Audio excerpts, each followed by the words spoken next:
right, everybody. We have got such a packed show today that we're actually going to split it up a little bit. We're going to do a little bit of football, a little bit of baseball, and then go back to football. Should be an interesting show. We got a couple of really nice topics to do here. Of course, we're going to do our five flaming 5 and 5, and we're going to see if Cheese can get all 5 of those questions right. And then, of course, we got to talk about the combine at least a little bit. So, combine, a little bit of college, a lot of baseball, and then some NFL split up a little bit. So, I hope you guys are all looking forward to the show. As we are all doing this as well, I've got to go over here real fast, and as I let Cheese talk to you guys, I got to see if this thing is streaming on our actual X account. Cheese, looks like it is. Is it? I just pulled it up. It looks like it is. I hope it is. Hope it's actually working. But I'll ask you this, Cheese. Yes. How have you been, buddy? I have been very good. Been very chill. I'm reposting the poll question Okay. as well. So what is that poll question? Go ahead and tell us that. Okay, so your poll question is, let's see. I got to get back to it. I'm sorry. I put you on the so spot. we're going to rank the top 10 third basemen and our lights out list at the end of the show. And you asked which is the most important quality and listed 4. You listed defense, power, contact, or versatility. So you can go on All Gloves Off SM. That's Mike's account, or go to mine, Football Cheese, on X, and vote in that poll. And I had a poll that I did. Did you see that as well a couple days ago? I did not, buddy. Talk to us about that. What did you do? So there was just a lot of debate about Caleb Williams. There's been a ton. I'm reposting that as well. So basically, I looked at all 32 teams and thought, which ones would even have a possibility to trade for Caleb Williams? Even a possibility. And I said maybe 12 if I was reaching. So I did 4 options. How many teams would trade multiple first-round picks for Caleb Williams if the Bears decided to shop him? So you can do 9 to 12, 6 to 8, 3 to 5, or D, as we say, the 4th option, only the Jets and Browns. Interesting. And I have to put this out there. I know you don't know I'm going to do this, but I tell you what, you, sir. So when I listen to a podcast, I don't care about hearing somebody scream and yell like Stephen A. or somebody like that, right? What I want to do when I listen to a podcast is I want to spend 10 or 15 minutes of my time, and I want to learn 2 or 3 things from that 10 or 15 minutes. And if I can do that consistently on someone's podcast, then I will continue to listen to it. Over the weekend, you did a Chicago Bears video to where you broke down why exactly they're not going to be in Chicago anymore. And the stuff that you found out and the things that you put on that video were just mind-boggling to me. So, ladies and gentlemen, if you've not gone over to Football with Cheese and watched that video, I guarantee you will learn something about that situation. And if that's what you like to do, then hop on over there to his channel, which is what again, Cheese? It's at Football with Cheese, and Cheese spelled Cheez. And I appreciate the kind words. It's not official.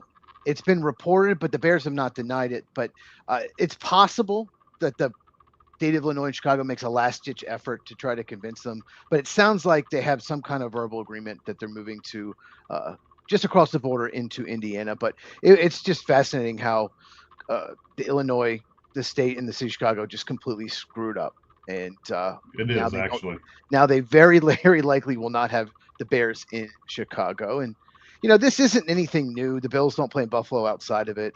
49ers don't play in San Francisco. Giants and Jets play in northern New Jersey, but still, it's just the Bears wanted to stay in Chicago. And anyway, you can check out the video and find out more. Yeah, very good. And then you made another video today, and they had a kind of a Bears undertone to it as well, right? Well, no, the video today was about the Green Bay Packers and the tickets. Were you able to catch that one? I did not actually. I haven't seen that one. We're going to talk about it today in the topics. I just go more in depth. Yeah. But didn't you also do one about the Bears and trading Caleb Williams? Didn't that come out today too? No, I just did a poll. Okay. They're not trading. No. Yesterday I did a combine video, just breaking down what the combine is, what happens at it, and then talked about some of the important drills. So I did that on my channel. But today's video was all about how Green Bay Packers are actually taking away season tickets from people reselling them to the opposing team's fans. And how we're going to talk about that later, you said, right? Yes, we're going to talk about that later in the show. And right. Yeah. So that's actually good. You probably didn't watch the video because, yeah, because I want to get your take on it without you seeing my take. So I'm really happy. That's fantastic. Make sure you watch it tomorrow. Yeah. All right. Well, we'll do it tomorrow. All right. Sounds good. So we got a bunch of people commenting already here. Let's get to a few of these before we jump into the show. Yeah, I saw that. It's on All Gloves Off SM. It's back-to-back. Ellie and Gino today went back-to-back for the Reds. They finally won a Cactus League game, Game 3. They finally won one. So I've already put a couple of those up there. Let's see here. San Jose 49ers. Yes, okay. You know, they don't play in San Francisco. Got that. Good job, Roger. Roger will be out with me here in just a little bit. He is coming out, I believe, later. No, it'll be next week. Next week, he's coming out here to Arizona with me. So you never know. Maybe we'll do something a little different. And, of course, Ramen, as always. Fellas, is probably the nicest thing I've been called all day, Ramen, so I appreciate it. One of our people here, Duke blowing out Notre Dame. I assume that's college basketball that I'm not really into yet because the tournament hasn't started, but okay. And we got all kinds of stuff to get to over here. Duke's probably pretty good. They usually are. So they usually are. You're right. They usually are. All right, buddy. So let's throw a few of these up here real fast. We're gonna do a couple of things. Ryan Poles said something that's pretty intriguing to me. We're going to talk about that here in a few moments. We are also going to talk about. I'm just going to click away. We're not NBA guys. So if you're asking about NBA in the chat, we're just not big NBA guys. This is a baseball football podcast. Nope. But yeah, so you could probably teach us about the NBA. You probably could. 100% right. Cool.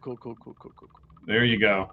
Now see, Bird 19s. Yes, we're all here for MLB, sir. Well, it's already started. I think he means especially for some of us crazy people. All right, buddy. So let's go ahead and jump into this 5 Flamin' 5 and 5. Then we're going to talk about Ryan Poles. We're going to talk about the tragic death of an athlete here in just a moment as well. Then we'll jump into baseball. Then we'll go back out to football. And then at the very end, I can't wait for this. We're going to do our top 10 third baseman today. That should be interesting. I'm going to tell you right now, I had to put one in there just because I really like him. And I had to drop one down because I don't like the guy. So I let my own bias get in the way of this countdown for a change. I usually don't do that, but I did. Wow. So I think our lists are going to be really different. Maybe the same 10 or close to it, but very different order. I just have a feeling because it always is. Yeah. It always is. It always is. All right, Cheese. The question now for you is: are you ready for this 5 Flamin' 5 and 5, buddy? Let's do this. All right. So for those of you who are not familiar, we give Cheese 5 questions. He has 5 minutes to answer all of them. And if he gets them all right, then he and I will talk about a bonus question. Let me do this for a change. Let me give you the bonus question and kind of tease that a little bit and see if Cheese can get it so that we can talk about this. I have just started. I got Netflix back. All right, Cheese. I didn't have Netflix for a long time. I refused to pay it. I decided I was going to pay it again for multiple different reasons. But I love documentaries and I love sports documentaries.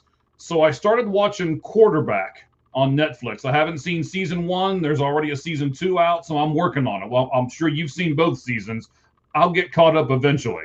I have not watched it. No, you haven't. Okay. All right. And I've watched all the Hard Knocks on HBO Max, but no, I have not watched. Okay. So at the very beginning of Quarterback, it's a show that's produced by not only Peyton Manning, but it's also produced by that crazy guy who Patrick Mahomes. There we go, that guy. So Peyton Manning, in the very beginning of the series, says the most difficult position to play in sports is quarterback. And if you can get these 5 questions right, you and I will debate if that is true. Okay. So here we go, buddy. The 5 Flamin' 5 and 5. The 5-minute countdown will start when I'm done reading the first question. And here it is. Should an athlete who is already being paid millions of dollars to play baseball also be paid more to represent his country in the WBC? No, no. He should be with his team in spring training. The WBC, I don't know. Do they even pay the players or just voluntary? I mean, they don't pay Olympic people. So every right to do that, but I don't think they should be paid at all. I don't watch them. I'm not a big fan of it. Personally, your team is a World Series contender. You need to be with your team the entire spring training. That's what I believe, and I would not be part of the WBC if I was a player. But no, I don't think so. All right, I wanted to get you to. It seems like if I start the music while you're talking, it messes everything up. So yeah. All right. So, secondly, sir, Texas A&M has the most invites to the combine. The NFL combine is taking place this week with 13. Does that say that they are better than all of the other college football programs? No. And I don't even think they're going to have the most players drafted. I did see that. They just have a lot of possible draftable players. Let's put it this way. They invite about 300 and some people. 250 some get drafted. And I think they have they have 4 or 5 questionable guys if they're drafted or not. They might have some 7th round picks, undrafted free agents, but no, they don't even have the most talent of anyone in this NFL draft. So they just happen to have a lot of guys that could be drafted. Okay. I see we have more comments. We'll get to them as soon as the 5 Flamin' 5 and 5 is done. Cheese, the third question out of 5. Broncos head coach Sean Payton said that his new OC, Davis Webb, will be able to call the plays this season. Does that surprise you like it does me? Yeah, it does. Sean Payton seems so OCD, so like control freak. He wants to control, like he just seems that way. I agree. It does surprise me, but it tells me one thing. He really believes in Davis Webb. When he didn't get the Raiders head coaching job, all these teams wanted him as offensive coordinator, and he didn't go anywhere. And I wonder if Davis Webb said, I'll stay as offensive coordinator because he was the quarterback coach, if you didn't know. But I won't play calling duties, because, that's really what a lot of offensive coordinators do. Most of them are the ones who call the plays. And he must really believe in Davis Webb. He's only like 30 years old. So, I think he trusts him, and I think it's just really good for Davis Webb's career. But, yeah, absolutely surprised me. Yeah, I think it's going to be an interesting dynamic as the season unfolds. Let's go back to college football for a moment. Which game will be the toughest for Ohio State this coming season? I'm going to give you 4. Ohio State at Indiana, at USC, or at home versus either Oregon or Michigan. So at home versus Oregon, Michigan, or on the road at Indiana or at USC. Which one do you think will be the toughest game for Ohio State this coming season? I tell you what, if they were playing at Oregon, I might say that. Oregon could be really loaded next year.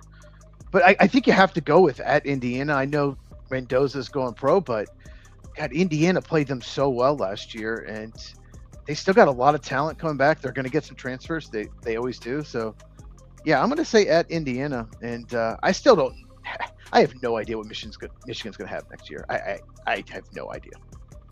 I'm not sure if Michigan has any idea what Michigan's going to have next year, but yes. Well, I don't know the coaching situation. It's just, there's always a mess there. There's always something going on with Michigan. All right, so it's a long question here, Cheese. It's about your Packers, so hang on with me and give me a second, all right? Okay. So Packers GM Brian Gutekunst, right? Something like that? Yeah. Okay. said, I got a couple quotes from him, and I want to ask you if you think both of these will be correct. He said he couldn't be happier making the trade for Micah Parsons and what he brought to the team. Do you think that's true? And then secondly, on running back Josh Jacobs, he said he will absolutely be back this coming season. Do you believe in both of those statements? Yeah, that's like the two best things he said. He said a lot of stuff that made me mad. But yeah, Micah Parsons, he was great in the locker room. People love him. It was a great trade, although he had to make it because he didn't draft well in the first round, didn't get them enough defensive playmakers, so he had to make the trade. But yeah, Josh Jacobs has to be back. He's a team leader. He's by far the best running back they have. When he's healthy, he's so good. So that's no brainer. He's back. And anyone suggesting he could be cut because he's due $11 million, that's insane.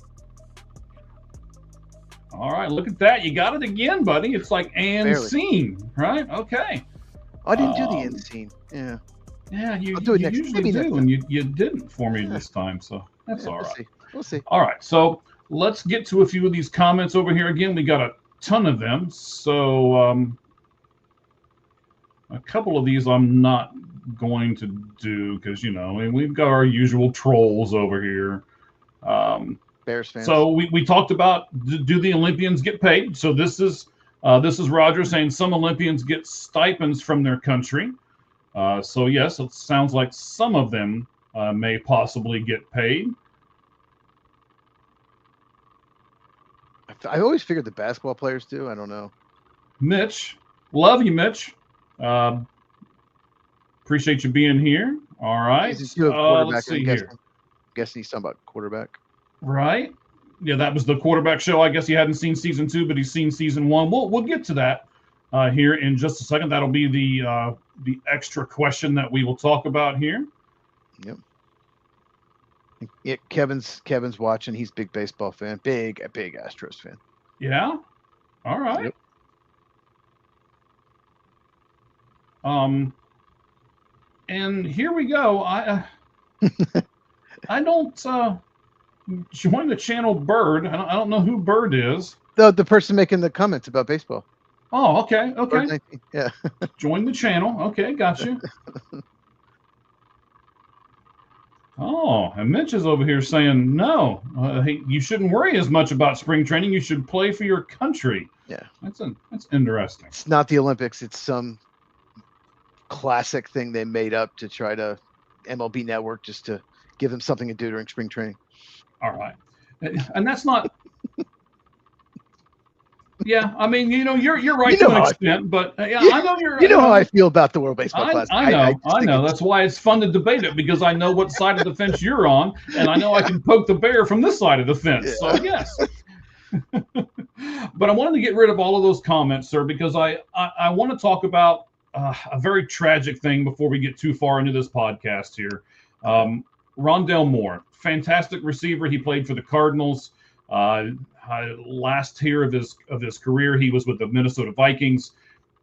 He passed away over the weekend. Mm-hmm. It looks like, and I don't want to say definitive, but there's it's some kind of gunshot wound, whether it was accidental or on purpose. We don't really know yet. But if it was a suicidal thing, that's the second NFL player to do that here in just the last few weeks. Well, it was like August or September when Marshawn Neal of the Cowboys did it. Was it that long ago? Okay, I honestly, I thought it was. Maybe it's just because it's still in my brain and it's that.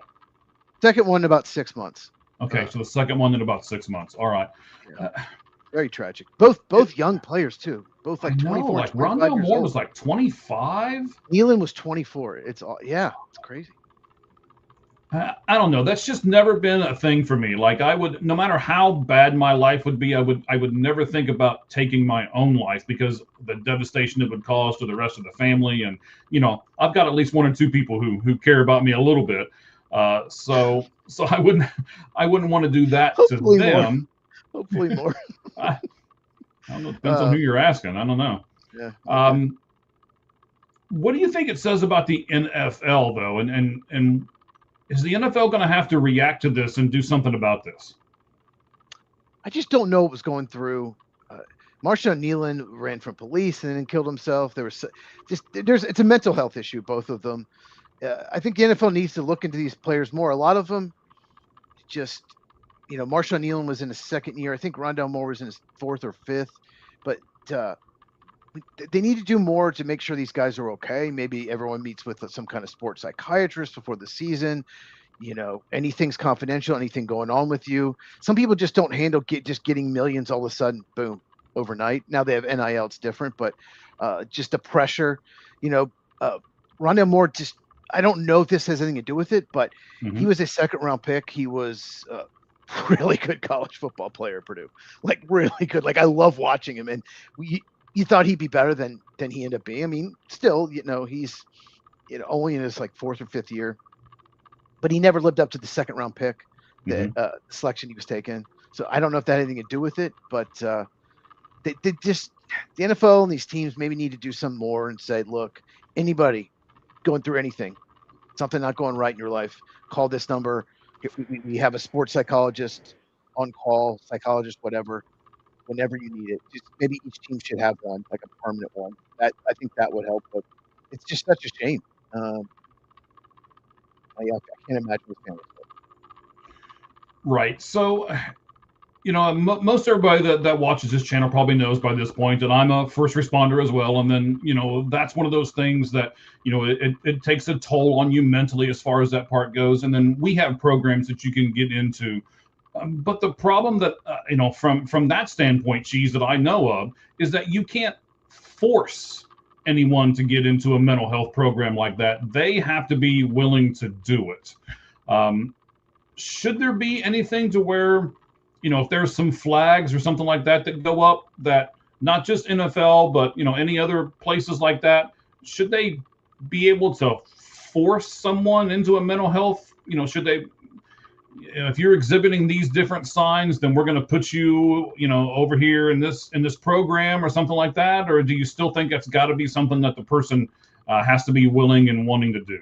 That's a trick question. That's not trick. It's a tough question because it is. It just depends on the situation. But I'll say this, like mental health people that were people in mental health facilities has decreased like exponentially. I think I have a text on my phone a friend sent me. Just like hardly anyone compared to they used to is in mental health facilities anymore. And that's probably, here it is. Like in 1955, let's see. People in mental health or asylum or mental health asylum, 560,000. This last year, 35,000. Now, some of them probably shouldn't have been, but still, like all of a sudden, we're just maybe not taking care. More people, we need to make sure they're getting the help they need. That's a really significant decrease. So, I don't know. I think it depends on the situation, but I just hope if they need to talk to all the players. Here's a psychologist, and also if you see a teammate going through something, they tell you, tell somebody, tell the coach, tell someone, because just in case, because this could happen. Yeah, maybe he's mad at you for a few weeks, but at least you don't have a Marshawn Nealon or a Rondale Moore. Right, and that's of course what we're going to talk about here for a couple seconds more. The other thing is, I think a lot of people, and especially athletes, right? I'm a big, strong athlete. I can take on any problem. I can, so I believe this mental health thing is looked at as them showing signs of weakness. And I hope people don't do that and don't look at it that way. But I think people do. Cheese, is there anything you think we can do as a country, as just, being friends to someone, so that we can say something that convinces them, hey, this is not a sign of weakness. If you're having, some kind of mental health problems, you need to get this checked out. We're not going to make fun of you. But I really think it's a sign of weakness, and people don't want to show that, especially athletes. Right. Like I said, just give every player the number for a sports psychologist. Maybe have one or two on the staff, and someone's on call 24/7. I'll call this number, and it can be completely confidential.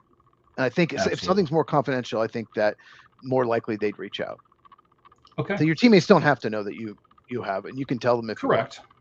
Yeah, it could be confidential like that. It certainly is. There's plenty of organizations out there that do that, and they keep that confidentiality. There's a couple that we have with the first responder group that I'm with and everything else. So I want to end it with this.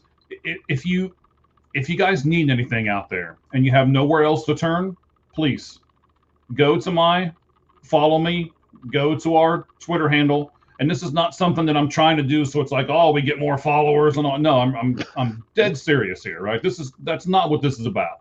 If you need help and you don't think you can turn to anyone else, let me know. Simply direct message me there and I can get you. I won't help you because that's not what I do, but I will get you to the help that you need so that hopefully everything can be straightened out for you.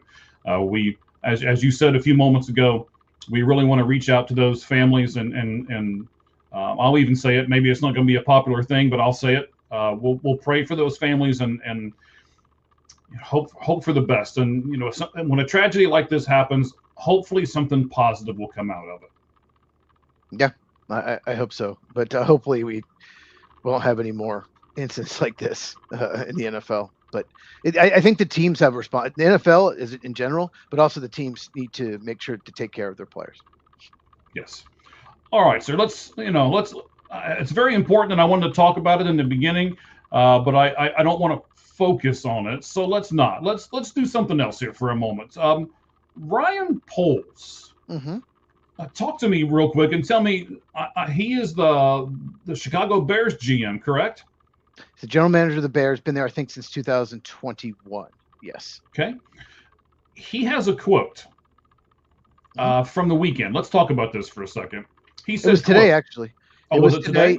Today, a lot of the coaches and general managers, they did press conferences. It's media day at the combine before the workouts.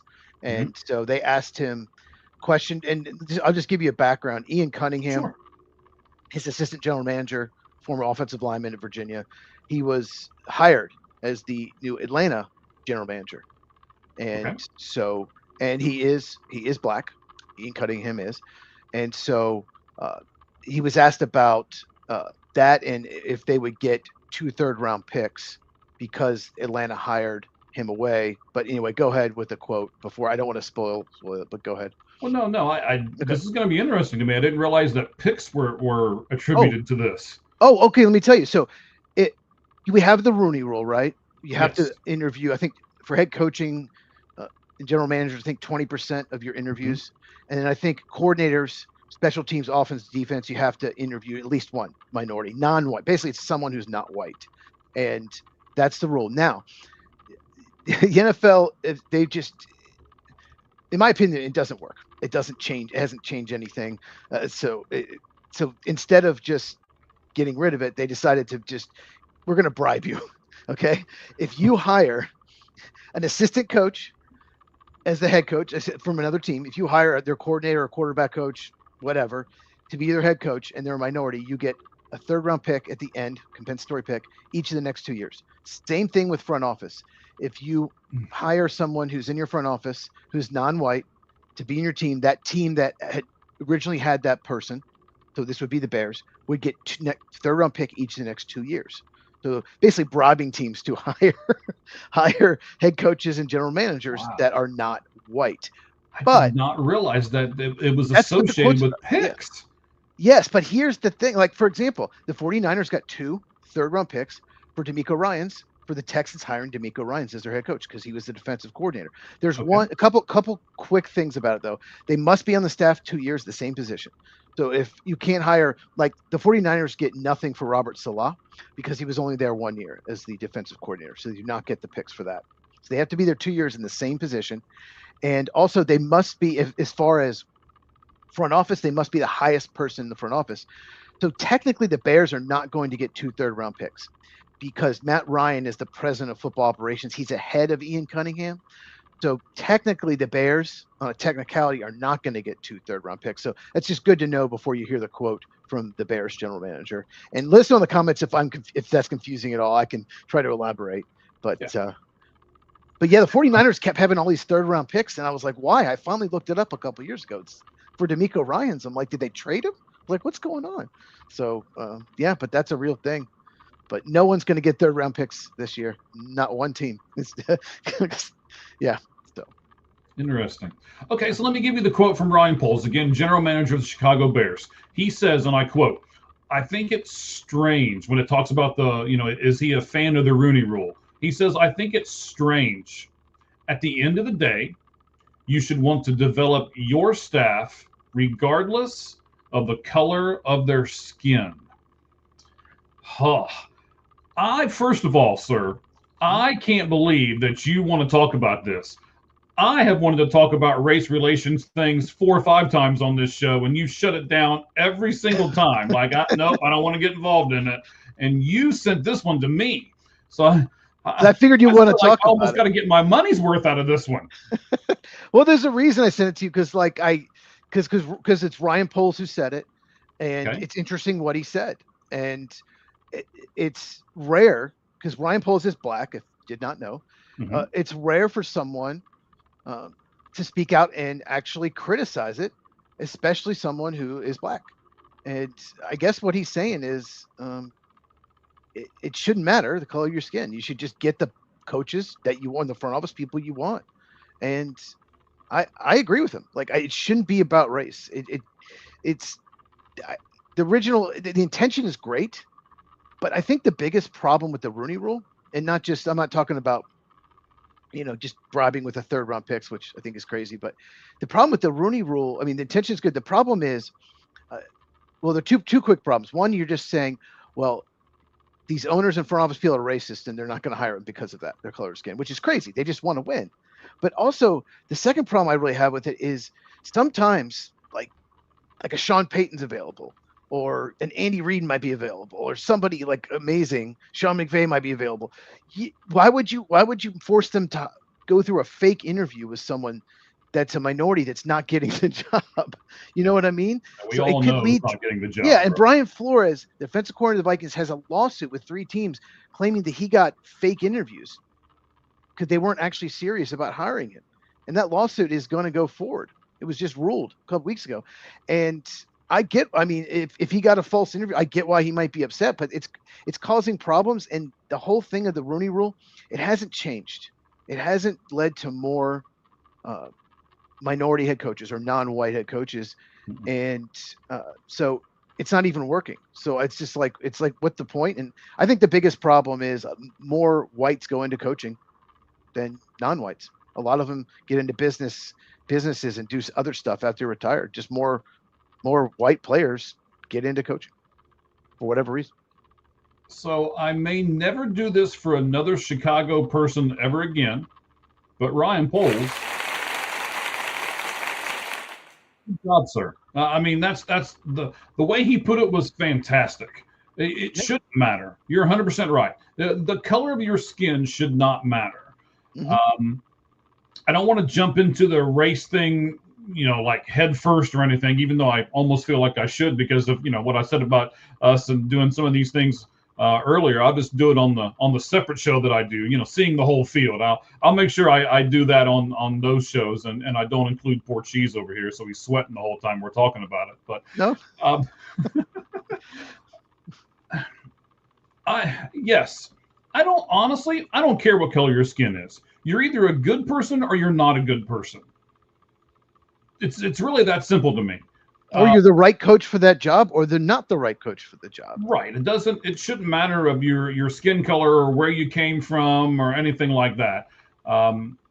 We're all trying to get ahead in life. We're all just trying to be the most qualified person for that particular spot.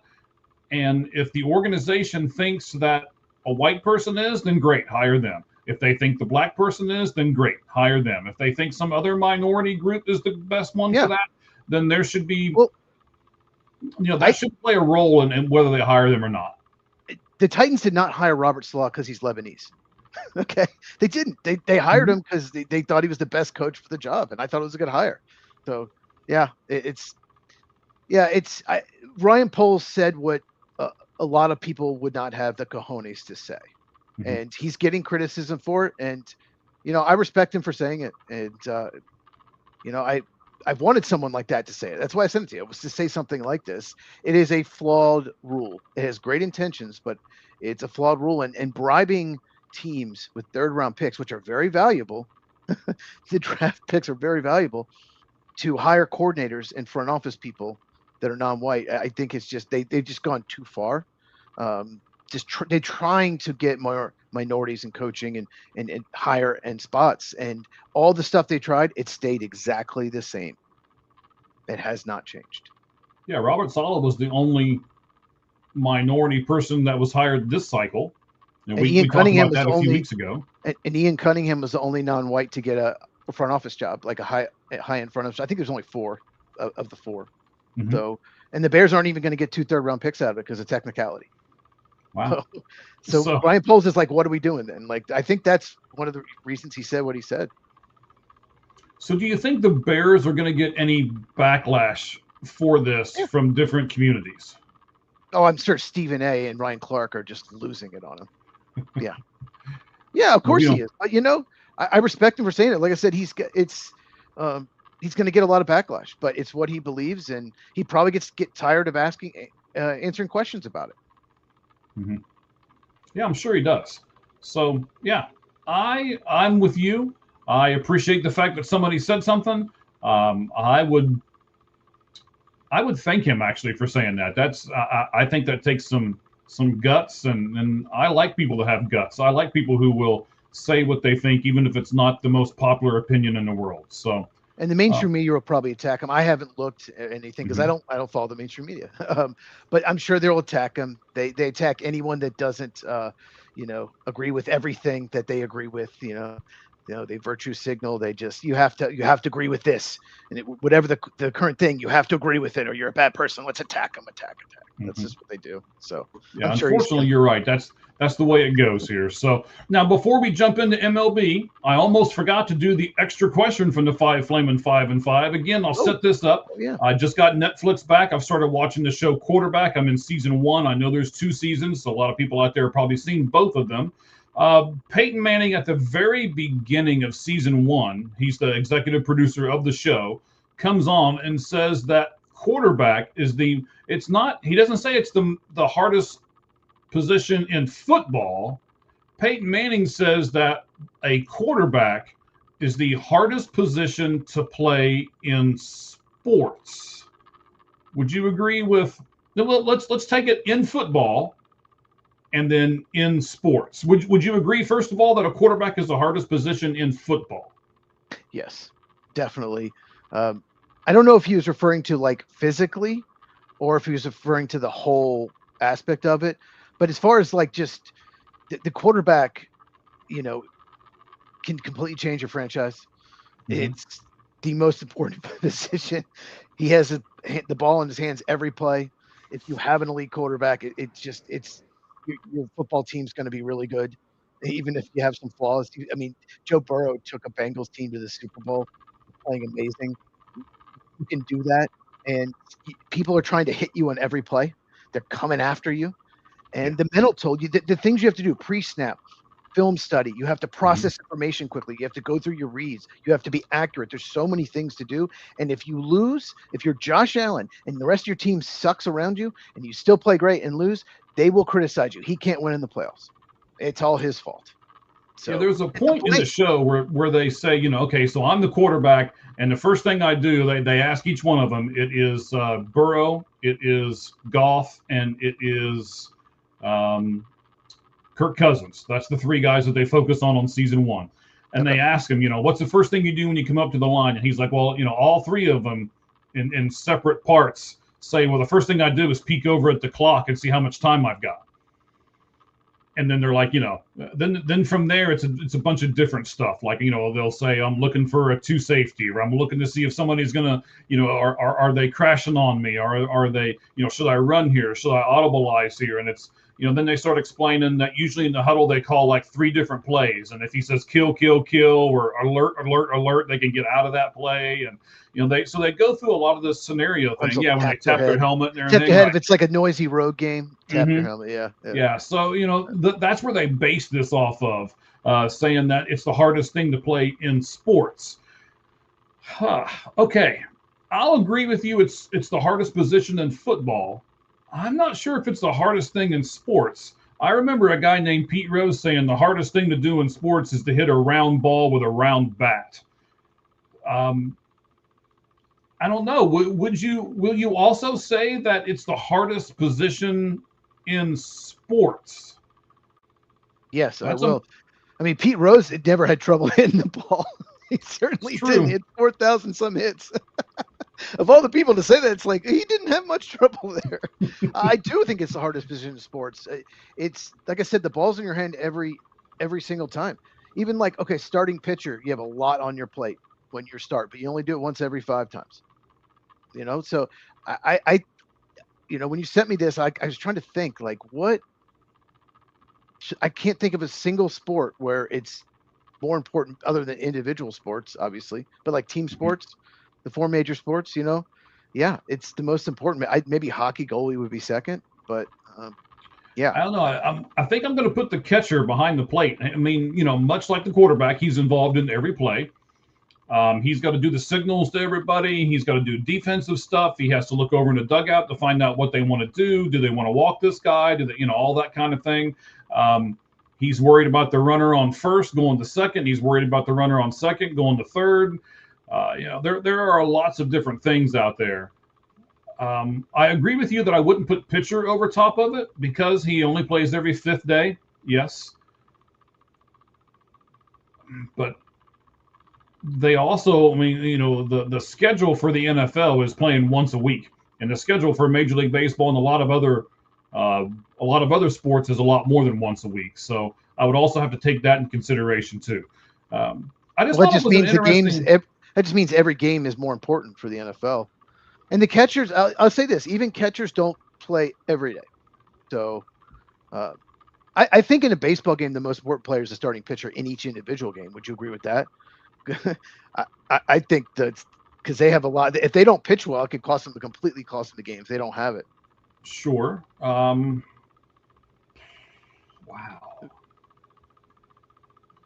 I think there's a lot of different things that happen on a baseball field. I mean, the same thing with the football field, right? There's a lot of different things. The receiver gets the ball, misses the ball. You run the right defense on the right play, and it just happens to all work out. I mean, you know, there's so many different variables that can make or break a game.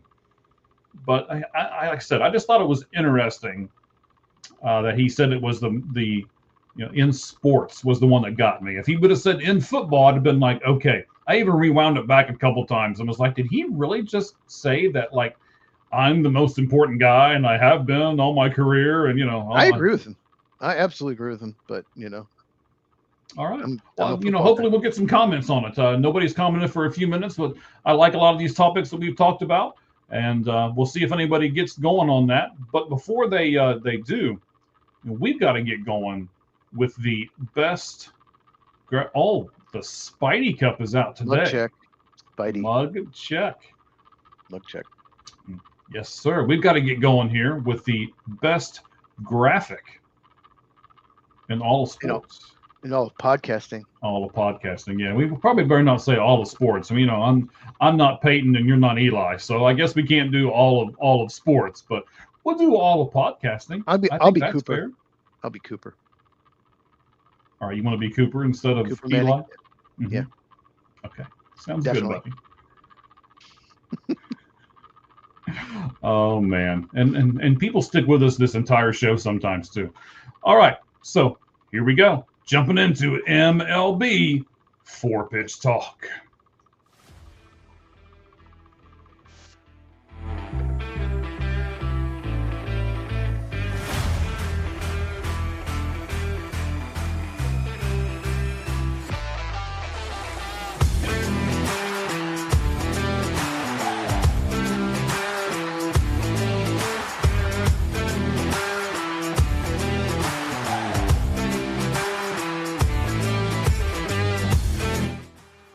All right, buddy. So we're going to talk about a lot of different things today in our MLB 4-pitch talk. We're going to talk about the Braves. We're going to do some spring training facts. We're going to talk a little bit about the World Baseball Classic, Detroit Tigers, and the Los Angeles Dodgers, along with a few other things along the way here. So a lot of different things to talk about. A lot of different things are going on. Baseball is getting ready to kick in, and I can't wait for it. Man, this is my time of year right now. I love this. And you better enjoy it because we'll be talking about only NFL draft stuff this time next year because there won't be a baseball season. Yes.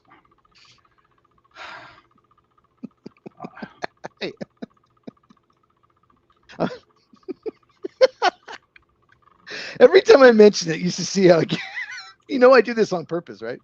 I do. It's kind of like I know how you feel about the World Baseball Classic, so I poke you from this side. You poke me on this. So, oh man, I'm going to hurt you if we actually don't have a season. By the way, it's going to be all your fault. Hear that, folks? If something happens to me, it was Mike. I am not suicidal, not at all. Oh man.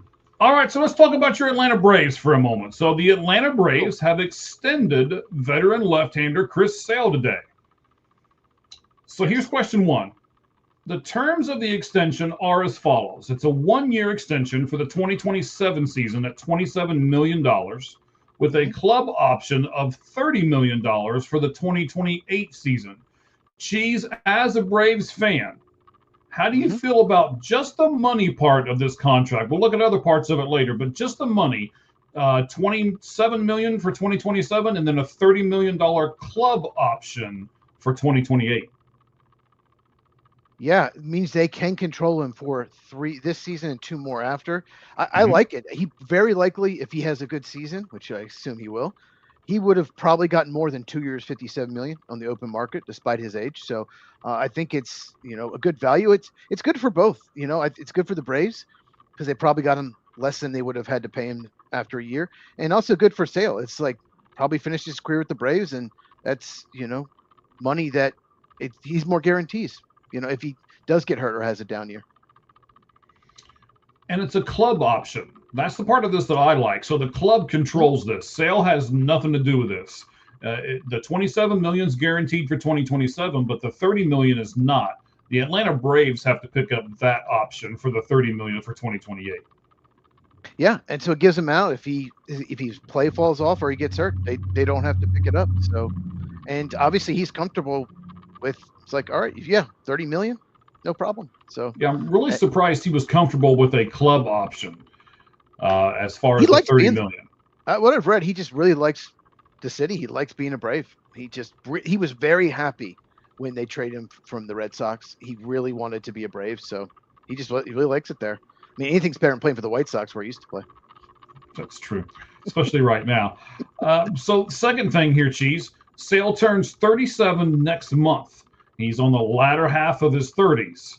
So how does his age affect the way you view this contract extension the Braves gave him today? I don't think it's really that much. Some pitchers just age really well. They still pitch well into their late 30s, sometimes early 40s. It's crazy. And he has the last 2 seasons, he has a 10 WAR over 303 innings. And he's been 41% better than league average in ERA. He's just when he's healthy, he's one of the best pitchers in baseball, and I think he's going to be in the Hall of Fame. And so I just don't see him just having this big drop off. So I think I'm very pleased with this. Okay, so we'll talk about what he's done and the possible drop off and stuff here in this next one. So the Sale has pitched for a total of 15 seasons in the big leagues. He's been in Atlanta for 2 seasons prior to this one. So while he's been in Atlanta, he's got a 2.46 ERA, very good, with a strikeout percentage of 32.2%, well above league average, and a walk rate of 5.9%. The league average is 6.2, so a little under the league average. In those 2 years, he has only thrown a total of 303 1/3 innings, though. So my question to you again, as the Braves fan that you are, will you take that kind of performance for only 150 innings or so per season? I will. I think last year there was like a freak, like he cracked a rib or something, missed 6 weeks. It was like a freak injury, but yes, I tell you that I will absolutely take it to answer your question. The one thing that irritated me about Sale is in the 2024 season, he wins the Cy Young, is amazing, and then gets hurt right before the postseason and is not able to pitch. And they had to throw Bryce Elder out there, who's one of the worst pitchers in baseball. So they don't have the depth. That's the biggest problem. Some teams have a lot of starting pitching depth. The Braves don't. And so he is so valuable and so important. So he cannot get hurt or they'll have a season like they did last year. All right, so a couple things that you guys can look forward to here. We're going to get After we're done here with the MLB 4-pitch talk, we're going to jump in with Cheese and do a couple more topics in the NFL. And then we're going to come back to Major League Baseball at the end. We always do our lights out list, which is, of course, our version of the top 10. And today we're going to rank the top 10 third basemen in baseball today. So we'll get to that here in just a few moments. Cheese, is Chris Sale still an ace? Yes. Absolutely, he still is. Wow, you answered that fast. Yep, he still is. I mean, what 2.46 ERA, 41% better than league average. Strikeouts off the charts, 32. Mm-hmm. Yeah, he's still an ace. What do you think? Do you think he is? That 37 years old thing just like flashes red to me, right? Like he's 37, he's 37, he's 37. For me, no. He's still a number one starter. I don't think I'll reduce him down to number 2 or 3 yet. But to be an ace, for me, the definition of an ace is you have a chance to win each and every time he goes out there and pitches. I'm just not sure if towards the end of this would be his 16th big league season. You're popular. Yes, no, that's my alarm telling me sometimes I have to get up at 7 o'clock to go in and get ready for work here. But I don't know if he is that guy who you can say, that's the guy who's going to make sure I win today. I think he's dropped off a little bit from that. Okay, I disagree, but yeah, agree to disagree. Okay, no problem. Okay. Last thing here on the Atlanta Braves. This is interesting. The Braves also signed a pitcher to a minor league deal who graduated from Auburn, and they plucked him from the Nationals farm system. Mm-hmm. So this pitcher in the Nationals farm system for the last couple of years, a 3.42 ERA over 76 1/3 innings, while only allowing 3 home runs. It's Peyton Glavine, the son of course, Braves Hall of Famer and Baseball Hall of Famer Tom Glavine. What do you think about this move that it's kind of a quiet move that nobody's really talking about that the Braves have done? So, I mean, it's good for PR. It's going to make Tom Glavine happy, but he's a non-prospect. He's not ever. I mean, I guess everybody in the minors has a shot, but he doesn't have a big strikeout rate. He wasn't even very good at Auburn. This is kind of like, yeah, the Nationals did draft him very late in the draft, I think.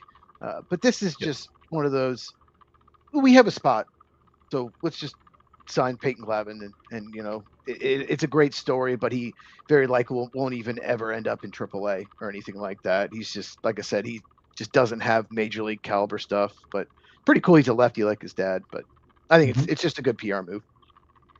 But if it's a good PR move, nobody's really talking about it. Did you know it before I sent this to you? Yes. Oh, did you? I did. Yeah. Maybe this is more popular than I thought it was. Well, I mean, I follow my favorite teams. I follow all the transactions, all the moves. I get that. So yeah, I did see this, of course, and Tom Glavine's got to be ecstatic, obviously. Now he can go to the when you go see the Braves, I don't know if he's going to be on Rome. I'm guessing he'll play for the Rome team, the Rome Emperors. Probably. You know, the attendance, it's going to help attendance because they're going to wonder if Tom Glavine there, can I get his autograph? So they're going to be looking for Tom because he's probably going to go to a lot of the games. He does some of the broadcasting for the Braves, but now Braves Vision, by the way, Braves Vision, make sure you get it. Braves Vision, they signed, they unveiled that today.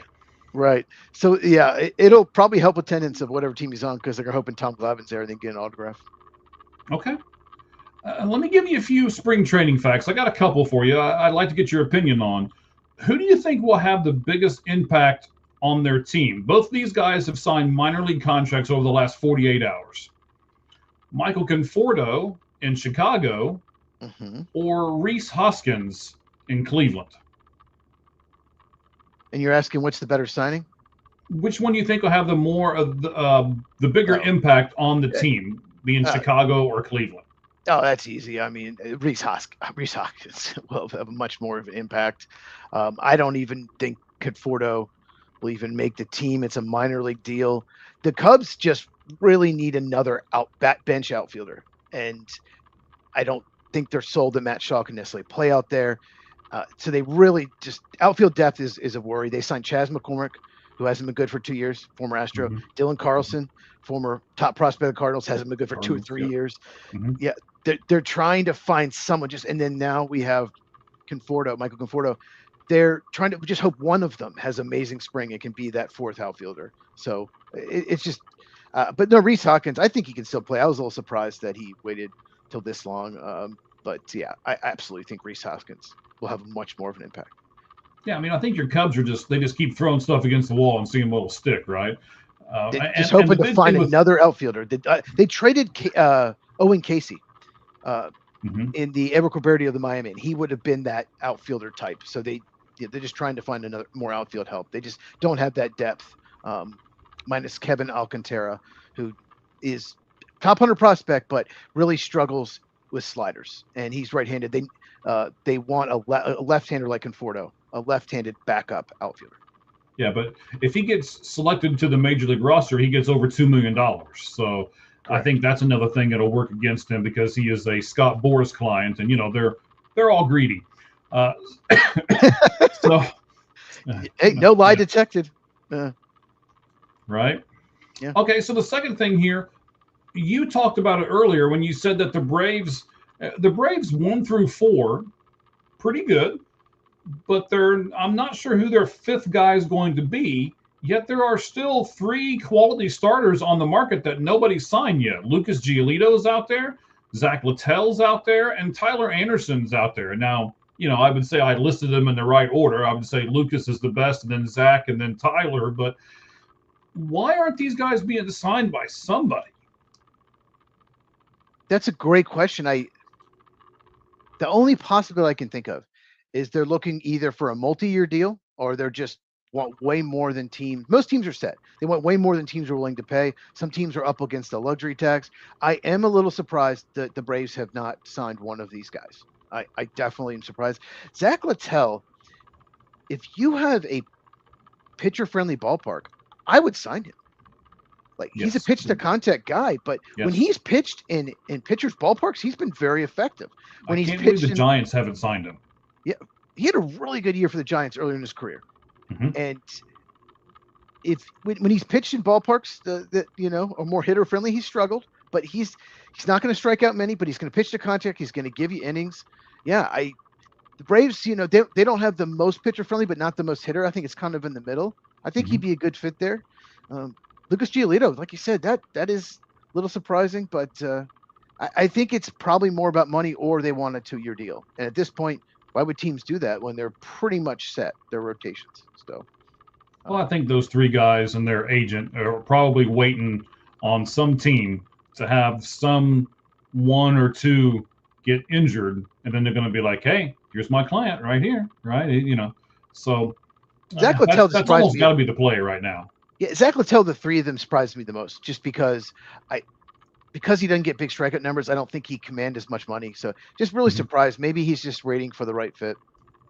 Could be. Maybe he doesn't want to play on one of the coasts, or he wants to play somewhere specific or something like that. So, well, I can see that. If the Rockies offer him, he's not going there. He doesn't want to play there. No, he's not. Well, I mean, he did pretty good even for Cincinnati last year in Great American Ballpark, one of the smallest ballparks in Major League Baseball. So he was better in Tampa. He was. Well, of course. Yes, of course. But Tampa, like you said, I just pulled him up. He had a 2.92 ERA in 2021 in San Francisco, more of a pitcher's ballpark. Yeah, Minnesota in 2019, 2.68 ERA. So if he's in more pitcher friendly, then he will be effective. And if he goes to somewhere like Boston, he's not going to be as effective. So yeah. Let's talk about a specific pitcher here, Tarik Skubal. He is going to pitch 1 game in the World Baseball Classic. He announced that a couple of days ago. Yep. He is, and from what he said, Mark DeRosa has known this the entire time. Okay. So has everybody else associated with the World Baseball Classic. He didn't hide this from them. He just didn't make this public until a couple of days ago. So he is only going to pitch in the game against Great Britain. He said even if Team USA makes it to the finals, that he won't pitch another game. So do you think players need to commit to the entire tournament or just not do it at all? Yeah, absolutely. When I saw this, I laughed because you know how I feel about the WBC. I think it's exhibition. I think it should be with your team in spring training. The fact that he joined and probably excited USA fans, people that love it, like, oh, we got Terry School, we're going to win because we have probably the best pitcher in the world. And then he says, oh, okay, I'll face Great Britain. They're going to win that game no matter what. You know, Mike Ballantyne could play third base and they'd probably win that game. So look at us. He on the top 10 list that I've got over here? He did not make my top 10. In fact, I went to mine either. I went to 5,000. He didn't make it either. But no, it's just like, okay, I'll face Great Britain and then I'm done. Obviously, he's going to be free agent of the year. He wants to watch his innings. But yeah, then don't do it. Don't do it. And there might have been another pitcher that would have done it if Skubal hadn't. So I think it's pathetic. Either do it, commit to it, do the whole thing, or don't do it at all. What do you think? I'm with you here. You, ladies and gentlemen, are with us on the Lights Out Sports Podcast, Season 2, Episode 3. So, yes, I'm with you. I don't like this at all. We'll talk a little bit more about it as the questions kind of go here. I guess I see his point, but I don't like his point. That's how I'll say it. So here's the quote. Skubal's quote was, I'm trying to do both things. I'm trying to pitch for Team USA, but I understand the need to be here. Of course, he was asked about this at spring training, so that's what he means by here. He says, I understand that I need to be here with these guys and get ready for the season. I think it's kind of the best of both worlds in that aspect, and I'm grateful they took me in that capacity. So, Cheese, is it the best of both worlds? No, it's not. I mean, he gets to be part of Team USA. I think that's what he meant. But he's pitching a game they win with anyone else on the roster.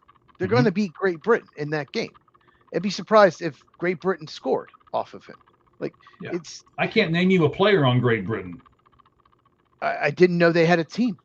Like, why would they have a baseball team? Why would Great Britain have a baseball team? You know, a cricket team, fine, but no, I don't think it's the best of both worlds. I think it's just going to piss people off. I think it's going to piss everybody off. It's going to piss off Tiger fans. Well, if you're only doing Great Britain, why aren't you in spring training? It's going to piss off people, USA fans for the WBC, because they want to see him pitch. If they make it to the finals against like Japan or Dominican Republic, and whoever pitches is just pitches bad that day, whoever the other pitcher is, and it's like, we could have had Skubal. They lose 6-5. They're going to be really pissed at him. I agree with that. I think that's what's going to happen probably before this whole thing's said and done. They'll get to the finals, they'll lose in the finals, and I don't know if they have to hold his spot. Like, if they can't bring anybody in after him, I would assume they have to hold his spot. Probably they take him out. I'm assuming they get an extra roster exemption. I'm assuming. I don't know. I guess I should have looked that up a little bit, but I just don't like it. It's not the best of both worlds. I think it's the worst of both worlds, to be quite honest with you. And I don't like, we'll talk about this in a minute, but I don't like the precedents that it might send. Here's a question for you. If he's only going to pitch in the one game, and he announces that ahead of time, should he still receive a medal if they qualify? I mean, technically he's part of the team, so I guess he should. I mean, you can't say, oh, wait, you only played this game. So you only helped us win that one game earlier, so you can't. So I guess, yeah, if he's part of the team, he should get one. What do you think? I don't like it. I don't. It's like you've already said. They're more than likely going to beat Great Britain no matter who's pitching, right? You're going to have a good pitcher out there, whether it's Skubal or anybody else. And I'm really surprised they're pitching him against Great Britain. I thought maybe they'd pitch him against a team that's a little bit better. He said it like, I'm going to pitch against Great Britain and we're going to win and that's going to be great. And then I'm going to go back with my teammates. Why don't you just stay with your teammates and say something like, hey, I want to participate in the World Baseball Classic, but it's just not the right time for me. Just not this year. I'll wait to another one. Or if we make it far and if you need me late in the game, I'm not going to pitch early on, but if you need me, if we make the finals or the semifinals, maybe I'll pitch then. Like instead of pitching as Great Britain, if we get to like the Final Four, I don't know how it's done because I don't watch it, but and we're playing, Puerto Rico or Dominican Republic or Japan in the Final Four. Okay, I'll come out and pitch for you guys. That would have been much better because to me, then I'll just pitch against Great Britain early on, a game that we could take. Probably Bartola Colon. Well, he's not American, but someone who's retired could come out and probably win that game. Yeah, Bronson Arroyo can come out and pitch and still be okay. That's not crazy. He probably could win that game. He probably could. They'd still win that game if Bronson Arroyo pitched because he's going to throw strikes. Justin Verlander could be, he could come do it at his age and still do it. Max Scherzer, who hasn't been signed by anybody either, by the way. I didn't include him on the list of the 3 earlier, but Orel Hershiser. Do it. Orel Hirsch. What are we gonna do? Fernando Valenzuela next? He's not American. He can't pitch. Oh, that's true. That's true. Well, maybe he can have some exemption. You never know with these guys nowadays. You bring up an interesting point, though, and I'm not sure if it's any better. If he says, "Yeah, if we make it to the finals, then all of a sudden I'll be good to pitch. I'll be good to go." I don't think I want that either. I really, if I was, we're playing to make these players happy. Look, somebody needs to pull Mark DeRosa off to the side and says, "Hey, man, every once in a while you're going to piss off somebody, and if you don't like doing that, then don't be the coach." Yeah. I mean, it's that simple. Mark DeRosa is the manager of the USA team, by the way, if anyone did not know. Correct. Former, Cleveland Indian and Atlanta Brave, Chicago Cub, like 4 or 5 other teams. But yeah. And I like Mark DeRosa. Oh, he's great.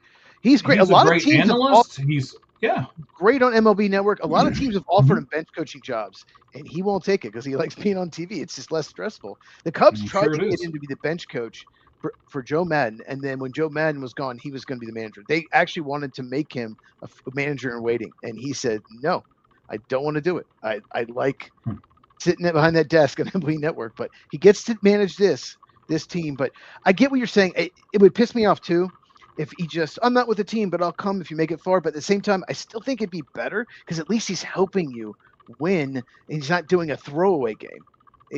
Either one's bad, but right. He's going to be a free agent end of the year. It's his one chance to really get a monster contract. Obviously, he's made more money than he ever needed, but still, you probably should. And his agent Scott Boras, got to mention that. And so he's going to end up with he'll end up with the Dodgers. He'll be a Dodger next year, or a Yankee, one or the other, or a Met. Dodger, Yankees, Mets, and the rest of the league is like 99%, and the rest of the league has 1% chance. Last thing on this. I'm just ignoring that last part. Okay. But you're probably right. And she said it today. Next year, Tarek Skubal will be either a Dodger, Yankee, or Met. Or we'll not pitching at all because there's no season. Gone it. Last thing. We got to get to the football stuff so you can stop that. Is this going to set a precedence for future World Baseball Classics where you're going to have 3 or 4 people, okay, I'll come play for the first week and then I'm going to be done. Or I don't want to play in the first week, but I'll play for you at the end like what you suggest. And then we've got to start making all kinds of exceptions. And what could this do, and do you think it's going to? Yeah, I think this could be a precedent. And then I think there needs to be maybe rules. You either commit to it or you don't. Like the USA team should do this. They won't, but they probably should do that because you can't be a part-time player. You either commit or you're not. So it could set a precedence, but USA team needs to make sure that this doesn't happen again, in my opinion. All right. I agree with you. I don't like this. I don't like the precedence it sets. I just don't like this at all. I don't care if he is one of the best pitchers in baseball. You either commit. I mean, it'd be like saying, you know what? I'm going to be the best at my job on the weekends. and I don't care about the weekdays. No. If you're going to come work for me, be the best at your job every day, and strive for that. I've got a saying that I'm going to pull into one of these here. I heard this on the quarterback show off of Netflix as well. I believe I think it was Kirk Cousins that said it. If you strive for perfection, you can achieve excellence. Okay. So I like that. If you're gonna strive for perfection, then maybe you'll get to excellence. He's not trying for either one. He just wants to come in, do a one-off, and be done. I mean, he's like a one-hit wonder band. You know, that band that has one really good song, and then they make enough money off of that, and they never do anything else. That's not what I want. I just thought of something. I wonder if he joined, and then like Scott Boras got in his head is like, no, this could cost you money, and he started listening and then realized, oh crap, if I get hurt with all these extra innings, possibly, oh no, and then he's like, okay, yeah, I'll just help you out once. Like, I wonder if he originally was just all in and then changed his mind. And I wonder, like I said, from his standpoint, I wonder if he's thinking, okay, he said he called it the best of both worlds, right? I'm helping out my country, but I'm helping out my team. Somebody needed to pull him off to the side, whether it be somebody from the baseball classic or somebody from the Tigers or his, that crappy agent that he has or whatever it is, and say yes or no. Yeah. All right. Last thing here on the MLB before we jump into your segment of the show where we get to do all the NFL stuff, and then we'll come back to baseball for the lights out list, doing our top 10 third baseman today. Here's the last one. Do you think more MLB teams are going to copy the Dodger way? And this is what I mean by this, Cheese. Will more teams devalue the regular season? No. A few might, but here's the thing: the Dodgers can do it. Dodgers had all these pitching injuries last year and still won 90-some games. A lot of teams can't do it. A lot of teams will struggle even to make the playoffs if everyone stays healthy. So they can't afford to do it. You can't just rest people. What if you rest people? Okay, we're 2 or 3 up in the division. We'll rest some people because we'll at least, maybe still get in, and then you miss it by a game like the Mets did. Oh my gosh. Like the Dodger way, I mean, they have a 400 according to last season. Mm-hmm. They had a $417 million payroll last year. They paid a luxury tax bill of $169 million. And this year, $413 and $161 so far. So most teams can't copy that and can't have that depth. And they have all this depth because of it, because they can just pay whoever. And so very few teams can actually copy that. So you don't think more teams will rest more players during the regular season if they're, especially if they're really good in their division and nobody else in their division is any good? You don't think they'll do something like that? Sure, but most teams aren't in that situation. Those teams will, sure. I remember the Braves had some years where they pushed like a starter back, pushed him back. We're going to skip your start. We'll take turns. Austin Riley will have off today, then Ozzie Albies and Ronald Acuna. Just little things like that. Skip a start or two. We'll just try to limit maybe 2 more starts so he's a little more left in the postseason. So I can see that, but that's when the Braves are like way up in the division. Most teams are not.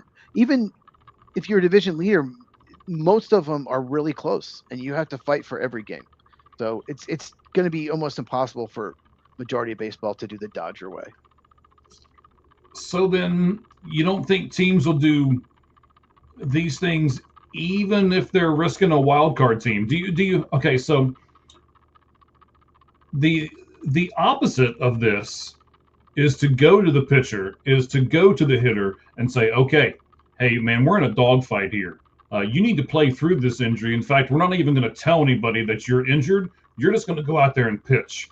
Or we're not going to – Ellie De La Cruz supposedly did this last year. He wanted to play every game. Mm-hmm. And so he had a lower leg injury. It depends on who you talk to as to what exactly the injury was. But he continued to play and continued to play, because he said, I'm the best option at shortstop over anybody else on this team, basically, even if I'm only 70% or 60%. And he continued to play through the injury. That could have bit him in the butt. So that's the opposite.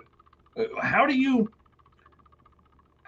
fall somewhere in between, and what's the best way to fall in between if you're chasing a title, but yet you're also looking long term at the players as well? And that's a good example, because if he does sit out for that 6 weeks or so, they don't make the postseason. Correct. So, yeah, the Reds can't do the Dodger way. They can't. I guess it just depends on the team. But I don't know how bad it was, but it's pretty unselfish to Elly De La Cruz. But he wanted to make the postseason, and they did. And obviously they had to play the Dodgers first round, so it did not go well. Mm-hmm. But yeah, I'll just say this. The Dodgers that were all of a sudden at full strength too. All of a sudden, yes, they did have a lot of pitching injuries, but you're right. All of a sudden, they can. That's a good point. They can wait to last possible second. They don't have to rush a guy back. They have to wait, make sure he's 100%. They can maybe make an extra minor league start or two, just in case. Spread it out, because they didn't need to win it. They didn't. They had enough wins, and yeah, other teams can't do it, and this is why. The Dodger way, and the Dodgers didn't break any rules. They're just exploiting every little thing about baseball. And this goes back to I believe it was 94, when the players went on strike and the owners caved. And since then, the owners could have done a salary cap back then, and they didn't. They lost the whole World Series, probably cost Montreal Expos the World Series that year. They had the best team, and they could have done something then, and they caved. And so, because they did, there's all these problems now. And like I said, Dodgers, I mean, I get it when their fans say, we're not breaking any rules. True. But the Dodger way is ruining baseball. They've won the last 2 World Series, and they're the overwhelming favorite to win it again this year. Yeah, it's going to be interesting, because there's 2 sides to this coin. It's their way, and then it's the way everybody else has to play baseball. So yeah.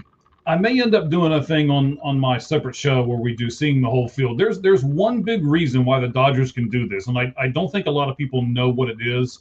I think we'll talk about that before it's all said and done, before the season starts, because I want to open people's eyes up to what that actually is. So we'll do one. We're going to do some more stuff. We're going to talk about that 4-letter channel and what they're doing in place of Sunday Night Baseball. We're also going to talk about, we're going to talk about that. And then we're going to talk about. That made me laugh so much. Didn't it, though? And then we're going to talk about a backup quarterback that has now made a big difference in a lot of younger people's lives. And he actually got a rule passed about it. And they named it after him and everything else. So we'll talk about that later on this week, too. So stay with us on YouTube. You'll see that stuff pop up. It'll also be on our X channel, which is All Gloves Off SM. You'll see both of those. It'll be Seeing the Whole Field. You'll come out later on this week. What are you planning to do later on this week with your channel, Cheese? Child abduction alert, Austin, Texas. Why are they sending me Austin? It's weird. Okay, well, child. Anyway, this week, so I have a Fernando Mendoza prospect video coming up. I've done all the notes. Like, he's the one prospect that I'm done. I've watched all the film, all it's done. I was going to do it today, but then I had to talk about the Packers and the season ticket situation. So either tomorrow or Thursday, I'm going to do a prospect breakdown of Fernando Mendoza. It's the only one that have all my notes done. So I'm going to do it now.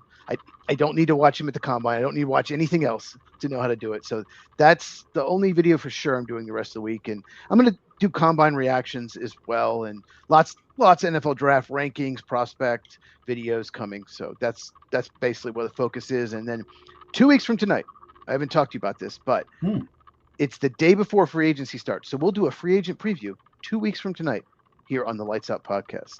Well, we'll do some maybe some free agent predictions, maybe some fits, maybe the Bengals actually do something free agency. I kind of like this. I think we should maybe do a separate show. Maybe do like a free agent frenzy show or something like that, to where we. Okay. Yeah. Okay. We'll talk about that more. Because I have some thoughts about the free agent class, and yeah. Okay. I like this. All right, buddy. Sounds good. So you were talking about the Green Bay Packers, and you were talking about what they are doing right the moment. So without further ado, let's do this football thing, and we'll jump into it here as soon as I find the right music. Hang on, there it is. Let's do it about, I don't know, now.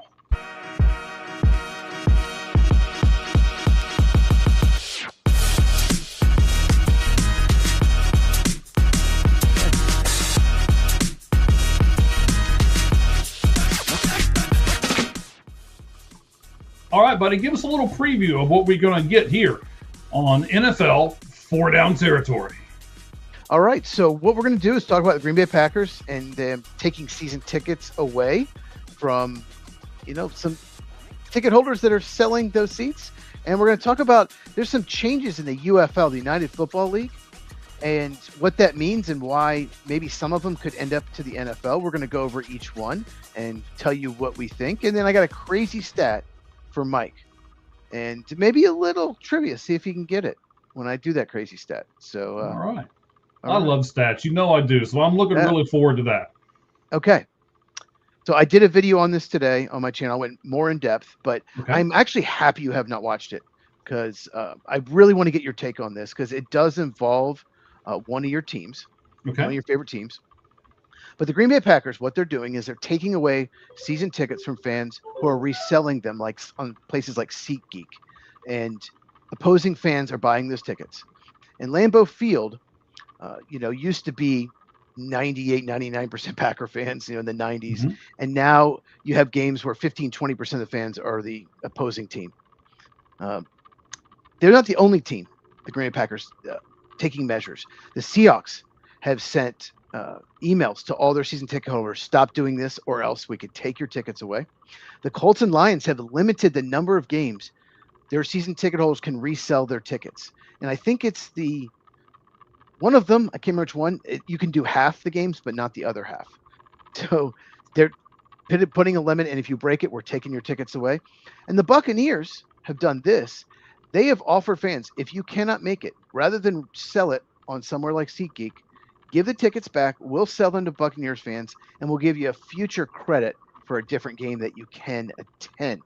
Okay, so that's 5 teams that are trying to do something about this. It's just a problem that's happened all over the league.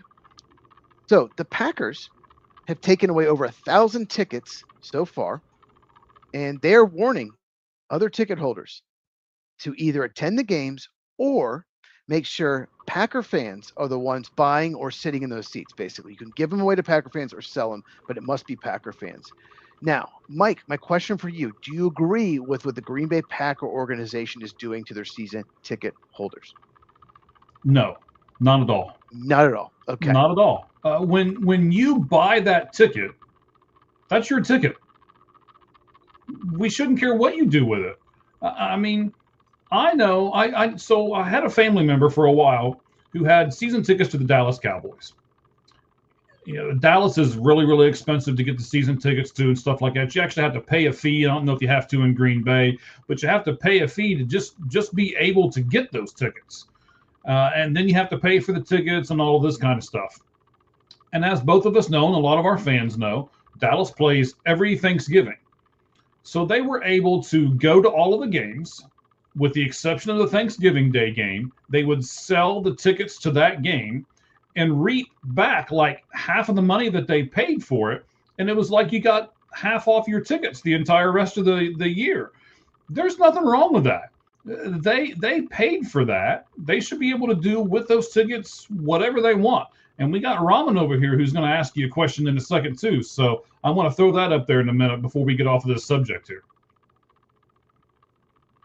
Okay. I thought you're posting it now. So I can if you want. Sure. You think it's okay? Okay. So no. That scenario is they didn't go to one game, and they sold it for one game. That's not, I think, who the Green Bay Packers are going after, or these teams, the Colts, Seahawks, or whatever. I don't think that's who they're going after. They're going after what they call brokers. These fans that have had these tickets for years. They may have moved out of Green Bay, it's a small town, or Wisconsin. They may have moved to Arizona, Texas, Florida, somewhere retired. Okay. And they go to maybe one game a year, and they're selling them for as much money as possible, probably making money because Green Bay Packer tickets are they're valuable. So they're probably making a profit on it throughout the year. If you sell all but one, you're going to make a profit. And Lions fans, Vikings fans, Bears fans are the ones buying it. And all of a sudden the home field advantage goes away. Those are the people that they're going after. Okay. And you said that's okay. That makes half their money back. Sure. Okay. Thanksgiving Day game. I get it. But a lot of these people, like I said, they're using it to make money. And it can hurt the Green Bay Packers by losing the home field advantage. So, I could not actually disagree more. I love that they're doing this. The Lambeau Field home field advantage should mean something. And there was a game in 2023. I still remember it. There was a Packer reporter on X said, "Holy crap, 15 or 20% of the stadium is Lions fans." And I did not believe it. I was shocked. And they showed it on TV, and I saw the stands, and I couldn't believe it. All this all this blue, all this silver. And there were people at the game taking pictures of the crowd, and I couldn't believe it. And that's because all these people were reselling the tickets. Okay, what's Ram have to say? We're supposed to use tickets for clients and employees. The same standards. Yeah, absolutely. Absolutely. You should have a home field advantage. You should be able to put rules and stuff for your season ticket holders and just your fans in general. There might be fans who are not season ticket holders that buy a ticket or like in March or May and resell it. If the team gets good, oh wow, I can make a profit. I can make $200 more than I paid, and they might do it later. And that's not okay either. And the Packers can track the tickets. They know who's doing it. Plus, you can see who sits in the seats as well. Okay. So you're making a side hustle. I don't understand what the big deal is. I mean, again, those are your tickets. You're paying for them. You should be able to do with them whatever you want. Yeah, but they're making a side hustle. It's a hustle. They're doing it to make money. They're not actually using it on the games. You are a season ticket holder. They assume you're going to go to the game and support your team. Instead, they're selling it to the enemy, basically, and using it as a profit. And the Green Bay Packers, any team, has every right to take those tickets away. They have every right. I love that they're doing this. I think every single team in the NFL should warn fans, especially if it's more than half or most of the year. Don't do this, or we're taking your tickets away. And Green Bay has 155,000 people on their waiting list for season tickets. So, Mike, do you think it's fair to give those fans a chance rather than the fans who are trying to resell it to Lions, Vikings, and Bears fans? Wouldn't it be better to give it to those people who actually want to go to the games? Now, see, now I can get around this one. This is an interesting take by you on this because I don't care if these people are trying to make money. That none of that stuff bothers me, and that's a great question, by the way, Raman. I appreciate that. I think those corporate people should be held to the same standard that everybody else is held to. If you're going to do it to the average Joe, then you should do it to the corporate people as well. I don't know if they will because I'm sure they're going to make a ton of money off those corporate tickets, but they should.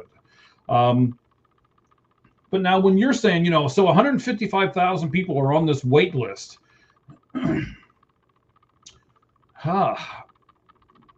So build a bigger stadium. Can't they, do what Ohio State and Michigan do all the time, right? They add 4,000 tickets to it. I mean, their biggest stadium in the NFL. It's already big enough. Not if it's got 155,000 people on a waiting list. It's not big enough. It used to be well over 200,000. Like there are people that on the list will die before they get on there. It's the way the Packers are. They're a nationally recognized team. They have just so many fans. I've gone to sports bars in like 7 or 8 states just to watch the game before like Sunday Ticket, or I just didn't want to pay for Sunday Ticket. And every single one, I found at least a group of Packer fans. There's a group of Packer fans everywhere. Like Steelers, Packers are definitely the two most. You get some Cowboys too, but yeah. And so there's just so many fans out there that just want season tickets. And I don't think they should have to wait if somebody else is just using it for profit. Now, some of those fans might be trying to do the same thing, and then they should immediately lose their tickets as well, in my opinion, if they're just trying to do it for a profit. And that's, so, like you said, the Thanksgiving game, half the money back. That's awesome. But at the same time, it's I don't like that. They're almost exploiting that one game. We can skip that game and get half of it back. I don't like Sounds it. smart to me. It's smart business if you ask me. But it doesn't help your team. I get that, but I mean, if the reason your team loses is because the home field advantage isn't there, then your team's not very good anyway. Well, it should be an advantage.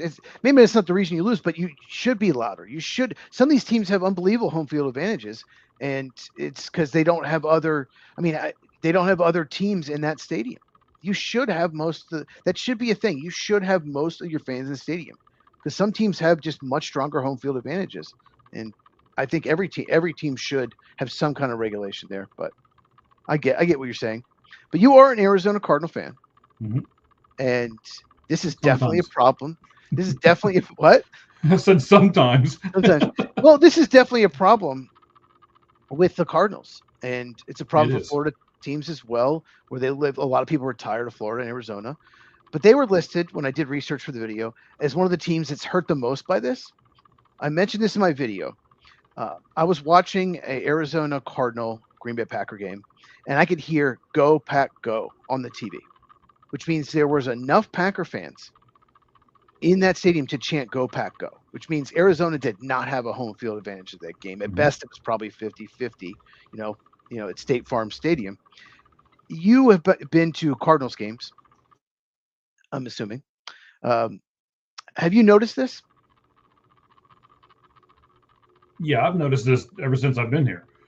This is not new. We all know it's done this way. But we also all know that Michael Bidwell, who owns the team, is still making a ton of money off of it, so he doesn't really care. I think that might be the difference. I think you've got owners and front office personnel that do care about the team, and then I think you have other owners and front office personnel who just care about making money off the team. And that might be where kind of the discord is here. I mean, you're a fan, right? You're a fan of the Green Bay Packers. Yes. And you're annoyed that people are selling their tickets to outsiders, basically. And I just know it comes with the territory here, and you're going to have probably a 50-50 split. But the other part of this equation is this, Cheese. The Green Bay Packers have been pretty good for quite a number of years, where the Arizona Cardinals have not. And if I'm going to buy the tickets, am I really going to support a team that goes, that has 3 wins in a season? Or am I going to say, you know what, I can sell these tickets and make money off of it. Why would I want to go see this terrible team? But yet, when the Packers come to town, we even talked about this. You and I were like, hey, what if I get tickets and, you come in and see the Packers and, I'm not going to, I didn't think it was terrible that you were going to take a ticket and come in with your big cheese hat on and everything else and come in and support your Packers. True. It's also a great way for a fan like yourself to go to a different stadium and support their team just in a different stadium. So I don't think it's as big a deal as you think it is, and as maybe you're making it out to be. But I also think you have a different perspective on it because the Packers have been relatively good for a lot of years, to where a lot of these other teams. I mean, I don't think Jacksonville Jaguar fans are going to be upset about it. I don't think Chicago Bears fans would have been upset about it until a couple of years ago. I don't think Detroit Lions fans have ever been upset about it. I mean, I also think it just depends on your mentality and the product your team's putting on the field. Trust me, Lions and Bears fans do not like Packer fans in their stadium. I get what you're saying, but you don't have season tickets to the Cardinals. It's not like you're selling the season tickets and Packer fans bought it. Like if I came to visit you, we'd be like, just buy tickets and we just go to the game. I think that's a little different than a season ticket holder actually selling and not knowing who they're selling to. Could be the opposing. So, but I get what you're saying. It's just, watching games in the 90s, that you look at the stadium, those Green Bay, Reggie White, Brett Favre teams, I didn't see opposing fans in the stadium. I didn't see any of them. Fans didn't do that. They went to the games or they gave them to their friends. And now it seems like it's all about money, and it's hurting teams' home field advantage, in my opinion. But no, interesting take. But yeah, Arizona Cardinals. I think Bidwell needs to do more. I think he needs to look. How much money does he need? Like, he could lower ticket prices. He could take a chunk of tickets that aren't sold, and he could go to the middle school or high school and give them to those families and say, "Come out. Here's free T-shirts and jerseys. Come out, support our team. Let's just fill the stadium up. Let's be loud." And then be loud, and he could get some of the best players on the team like Budda Baker.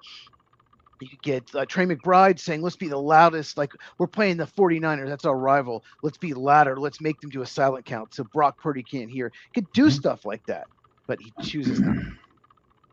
No, I get that, but that's never been the way it is here, and I don't think it's going to be until the Cardinals become better. And I'm not sure if that's ever going to happen either. So they'll be better this year, I guarantee you. I'm giving you a guarantee they'll win more games than they did this past year.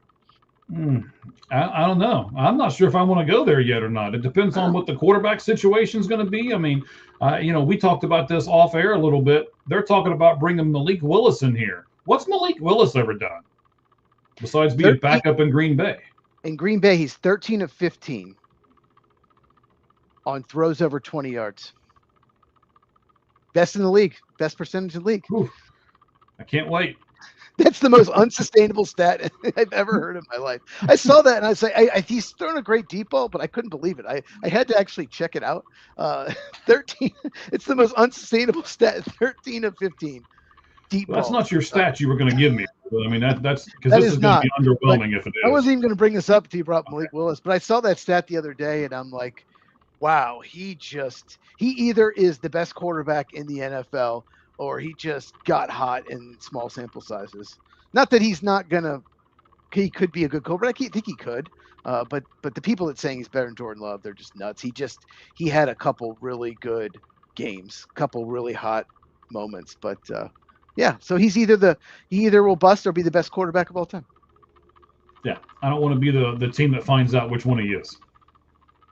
He's, because you said that he's going to sign with the Cardinals. He probably is. I mean, yeah, we can talk about that later, but he probably is. In our free agency preview, we will talk about it. Okay. I like it. We'll do it.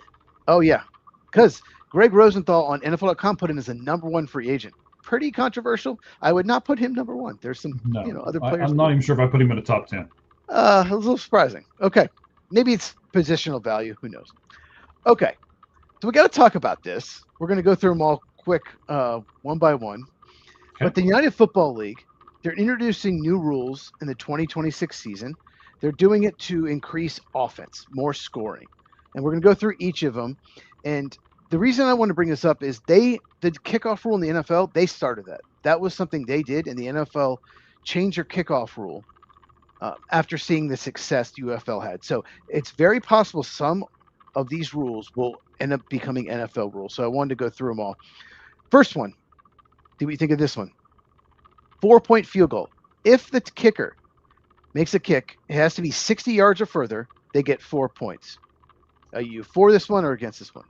I love this one, especially because I can rib you a little bit because kickers are football players too, sir. No, they're not. They're people, barely. I mean, if they can get you an extra point just because they can kick the ball further, I think you would eventually come around to the fact that maybe they're good at football.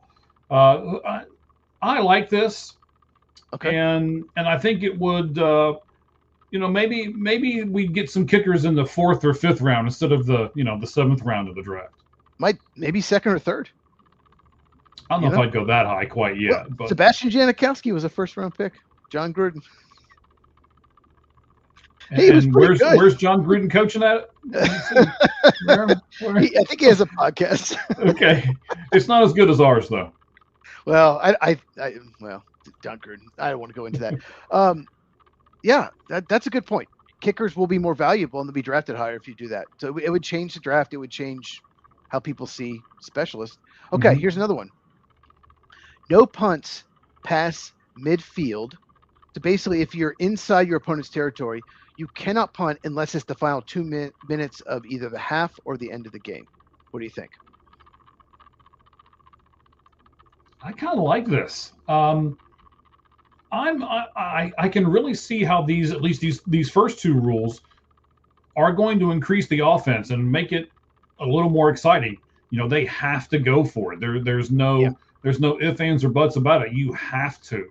And as you already know, a lot of times teams will call a certain play on second down because they're gonna, or excuse me, on third down because they're gonna go for it on fourth down regardless. So this could really change how a complete game is called with this rule. I like it.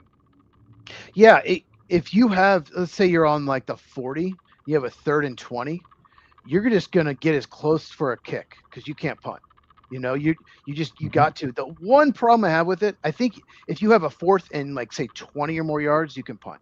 Because what if you're on the 49 and it's 4th and 31 because of a couple penalties, and you have to go for a 4th and 31 on the 49? That is a huge advantage for your opponent. So I think maybe if it's 4th and 20 or more, you can punt. I would just make that, like maybe give them a little leeway. But other than that, how about you be a better disciplined team and not get a bunch of penalties? Okay, so the Arizona Cardinals, you mean? I don't know who was the most penalized team last year. Someone in the comments, listen, was the most penalized team. I just know Arizona Cardinals, their special teams was even worse than the Green Bay Packers, if that's possible. Okay, it cost them some games. Anyway, yeah. Talk a lot about the Cardinals. Are you looking it up? You are. Okay. Yes. Well, while I'm looking it up, okay, here's the next one. They banned the tush push. So basically the tush push, if you didn't know, the quarterback can snap it, you can shove them forward, and it's successful like 90% of the time on short yardage. So do you like the tush push ban? I don't really care about this. I mean, if everybody's allowed to do it, I don't understand what the problem is. And just because you don't do it, it's not a football play, because it's not a football play. It's a shoving forward. Whatever. I want to see 4th and 1, 3rd and 1, the running back trying to jump over the line. I love that jump over the line or fight for more yardage play. So I hate the tush push. So I'm definitely for this. No, you don't care. No, either way. No. As long as everybody's able to do it, I don't see what the big deal is. But I will tell you, the most penalized team in 2025 in the NFL, accepting 133 penalties during the season, the Dallas Cowboys. Second was a tie between Jacksonville and Tennessee at 130 apiece. So Jacksonville surprises me because it's usually bad teams that don't make the playoffs. So Jacksonville, that surprises me. So maybe Jacksonville, interesting. If they can cut that down, maybe they'll be even better. Who knows? A lot depends on Trevor Lawrence. Okay, next one. 1 foot in bounds. Similar to college football, you only have to get 1 foot on a catch. Completed catch, 1 foot in bounds instead of 2. What do you think? No, I don't like this one. This is the only one so far that I think it's what makes college football different from the NFL. And I don't think that the NFL wants to be like college football. And I wouldn't think that the United Football League would want to be like college football. So I get it that they want more offense, but it's almost like they're reducing themselves down to the rung of college football, and they should try to be better than. I agree, and offense is already in the NFL ahead of the defense. So why give them like that's a little too far for me. I agree. Okay, Next one. Modified point after touchdown options, or the extra point. So you can do the regular extra point for 1 point at the 33-yard line. You kick extra point. The 2-pointer, same thing, from the 2-yard line. You can go for 2. Or third option, you can go for a 3-point play from the 8-yard line. What do you think? I mean, what was it? I think it was the USFL that tried to do something really similar to this, to where you could do this and this and this, and their whole thing behind it was, a team's never out of it. But at the same point, I don't want to watch a 2-hour football game and then have a team come back and win because they do 3 of these 3-point plays at the end, and they haven't been very good the entire game, but all of a sudden they win just because of this modification to the rule. No, I don't want this one. Just leave it alone. You imagine Matt LaFleur looking at these, just sweating. It's like, I always give up the lead anyway. I'm gonna blow even more leads. It's true. Yeah. No, this one is interesting. If you're down 9, you're pretty much done with like less than a minute to go, and this will be able to tie it. But like you said, it benefits the team that's behind. It benefits you. You have more options. If you're down 4, you can kick a field goal over 60 yards. You can get to like the 45-yard line. And we can just tie it with 4. We can tie it if we're down 4. If you're down 9, now I can get a touchdown and possibly tie it if I throw a touchdown from the 8. So it maybe make it more exciting, but I don't know. Last thing I'll say about this too, Cheese, is the NFL will never let this happen because this will affect the betting line way too much, and they can't be having that. So, no, good point. Didn't think about that. Very good point. Okay, next one. Red zone penalties. This one's kind of weird. I was surprised. Penalties inside the 20-yard line result in half the distance to the goal. So if a defense commits, say the offense is on the 18, defense jumps off sides, instead of going to 13, it'll go from the 18 to the 9, half the distance. What do you think? Cool. So is this anytime they're inside the 20? Anytime, no matter what the penalty is, if defense commits a penalty, it's half the distance to the goal. So personal foul, offsides, defensive holding, all of it half the distance to the goal. Basically, going to punish you if you do any kind of penalty inside the red zone. Talk about affecting the betting line. Right. Yeah, they could really do all kinds of crazy. Yeah, shoot. Man, Kansas City will win every game. I don't know. I kind of like it. It makes a team be more disciplined, which is one of the things that I like a disciplined team as far as that part goes. When Seattle didn't make hardly any mistakes in the Super Bowl, it was so impressive, right? I don't know if I want to punish them that bad or not, though. Maybe just like the final quarter or something like that, I'd be okay with. But I don't know if I want to do this the entire game. It gives the refs more control because it's more of a punishment. Absolutely. Like it. Kickoff rules updated. Once again, they started the kickoff rules has to be in the landing zone that the NFL uses, and the people covering the kickoffs are actually closer to the player. They're not running at full speed all the way down the field. So updated, the ball once again has to land in the designated zone, or the touchback is spotted at the 40-yard line. So not the 35, but the 40-yard line if it's a touchback. What do you think about that? I don't really care. I mean, if it's going to be the same, again, it's one of these things where if it's going to be the same for every team, then the rules going in. So, if you don't want your opponent to be on the 40-yard line, then you don't kick it in the end zone. Yeah, I think only a third of the kicks were touchbacks, maybe even a quarter of them.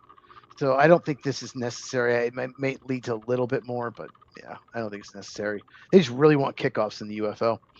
Last but not least, overtime. Now this one's interesting. So what you would do is you get the ball on the 5-yard line. You have 3 attempts to score back and forth. Rather than do that 10-minute coin flip, you go back and forth. You have the ball on the 5. You have to score, and you have 3 opportunities. What do you think? So each team gets the same 3 opportunities, and however many points they score at the end of that, that's who wins the game. Yes. So if say say if the Cardinals are playing the Bengals, right? And the Bengals score. It'd be a terrible game. And then the Cardinals score.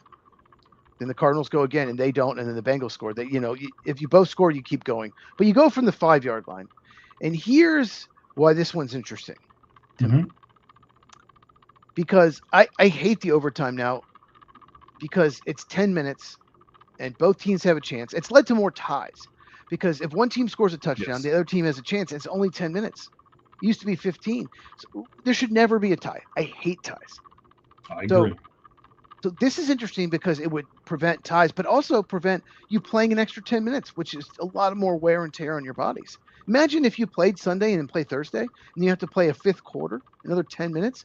This would prevent that because you're just running 3 plays. What do you think about that aspect of it? I don't know if I like it being on the 5-yard line. I think I'd like it like on the 10 or the 15. Because I think on the 5-yard line, you're taking the receivers out of it for the most part. You're taking tight ends out of it. You're basically going to run the ball 4 times and just cross your fingers. So I think it would be 3 times, but yeah. Well, yeah, okay, but I think you would see the same plays over and over and over again, and I'm not sure if that would be a great brand of football. I would like this if they push it back. In fact, I would say put it on the 15-yard line and give me the expansion of the field so that I can run more plays and get more gimmicks and stuff like that. I love that. Actually, I love that. 15-yard line, first and goal on the 15. You have 4 plays. We'll just do 4. Mhm. That's what football is. Okay. And you're right. It'll lead to more passing plays. You're on the 5. So, Mhm. yeah, first and goal on the 15. And how about this? You always have to go for 2. You can kick a field goal, but you always have to go for 2. So you can only use the kicker as far as field goals. Yeah. And guess what? Yeah. Way less wear and tear. And most of them won't go past 2 overtimes. Yeah. And the great thing is, like you just pointed out, you will have a winner. I mean, Yes. in my book, Ties somebody are has all- to win and somebody has to lose. The tie thing is terrible. Seeing the standings, at the end of the year, you're 9-7-1. It's terrible, and it hurts the tie breaks, but it just messes everything up. So, yeah, I agree. Okay, of all these rules, which one is Mike Ballantyne's favorite? I want to go with the last one, but I want to make it 15 yards, not 5 yards. Okay, ban the tush push for me. Yeah, ban the tush push. Sorry, Eagles fans. What's your least favorite? I'd say the least favorite for me is these kickoff rules. I don't think that 5 yards and the landing zone thing makes any difference whatsoever. I hate the 4-point kicker. Don't give kickers anymore. Don't. Stop it. Of course you do. 70. What a 7-yard kick, 5 points. 80-yard kick, 6. No, just don't give the kickers more incentive. I want football players. I don't want specialists to be drafted in the 2nd, 3rd round. I don't want it. Okay. All right. So my last question about this is, so do you think if these innovations make it to the NFL, do you think it'll actually make the game better? Or would you rather just maybe half of them, or just do you want to keep the game as it is right now, the status quo? I don't mind changing it. I don't mind changing it up. I mean, I think a rule change here and there is good for the sport, good for us and stuff like that. It gives us something to talk about. So, I'm not sure if I'd make all of these rule changes at one time, but I'm okay with 1 or 2 rule changes every year. Okay, sounds good. All right, crazy stat. I actually have 2 stats. You might have seen this first one. So we'll do the first one. The crazy one we'll do a second. Did you notice Adam Schefter sent the post on X, and it was reposted by a lot of people. Of the 32 teams, 21 have a new offensive coordinator. Did you see that? Wow. No, I did not. 21 teams. Now, a lot of them got head coaching jobs, but a lot of them just switched. Like, Matt Nagy was basically like, oh, we hope you get a job. We're going to hire Eric Bieniemy because he's better. But 21 teams have new offensive coordinators of the 32. Yeah, continuity, Mike. I thought continuity was key. Well, that kind of means that the NFL is doing what it's supposed to be doing, right? So it's what we like to do in our jobs as well, right? You get somebody in there, they learn, and then they get promoted, and then you get somebody else that takes that spot, and they learn the gig, and then they get promoted. So I kind of like that we've had that much of a change. It means people are doing their jobs and they're getting promoted. I like it. But when you keep the same staff and the same head coach, it's good for the quarterbacks. Continuity is good, despite the fact that both quarterbacks in the Super Bowl had new offense coordinators this past year. But, that's what they'll say. Oh, but continuity, That's why I had to bring that up. But, yeah, if you didn't know, if you're watching, you didn't know, most head coaches came from the offensive side of the ball. It's just the way the NFL is. It's an offensive league. Okay. I'm gonna, we'll see how many you get. You ready? Okay, let's go. Okay. In the last 16 years, 3 teams, one of these 3 teams in the last 16 years has been in the AFC title game. Only 3 teams, one of them has been in the AFC championship game every single year for 16 straight years. Can Mike Ballantyne name those 3 teams? All right, so I'm a little confused. So what am I naming here? Okay, so the AFC championship game has featured one of 3 teams. One of these 3 teams has been in it every year for the last 16 years. Has featured one of these 3 teams. Does that make sense? Okay, so one of these 3 teams has basically made it to the AFC championship for this. How many years this is in a row? 16 straight years. The AFC title game has featured one of these 3 teams. Has been in that game. Can you name those 3 teams? Which is insane. The NFC's had a way more. So AFC teams, right? AFC. Kansas City. Correct. New England. Correct.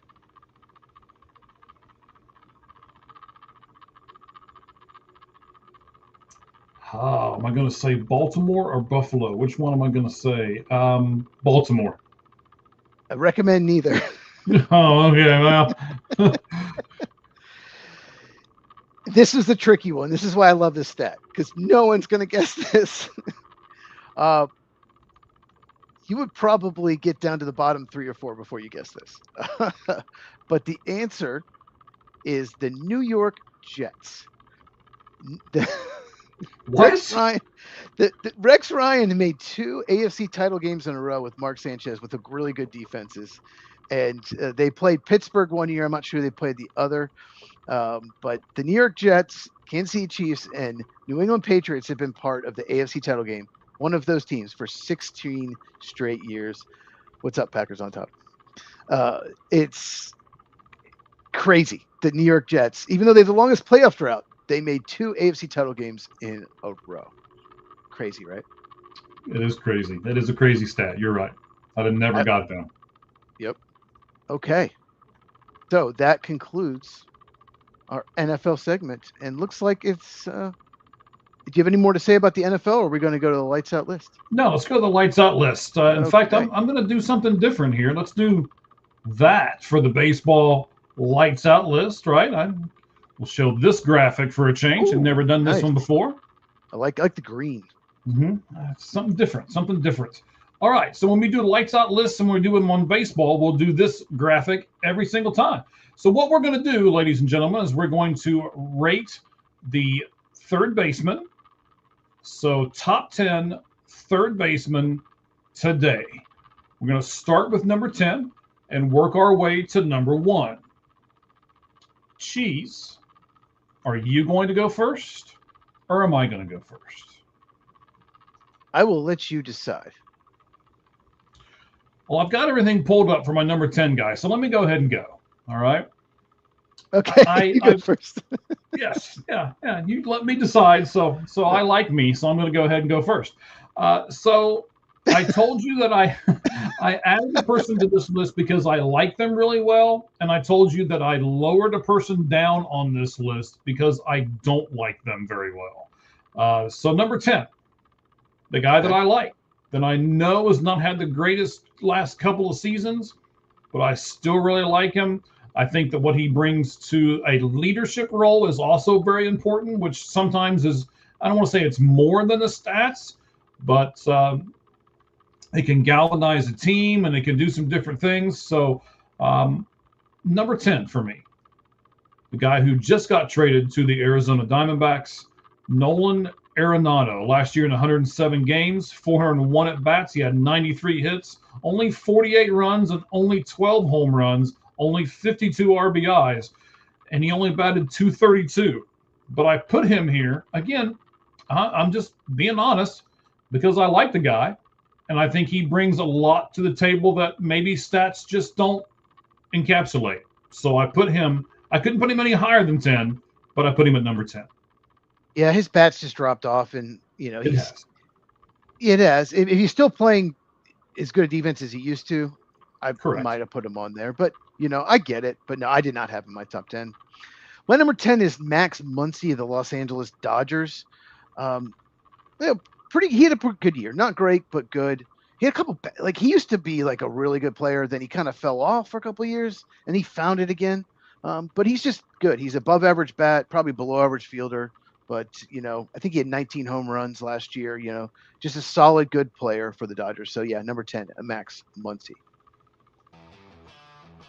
All right. My 9 player.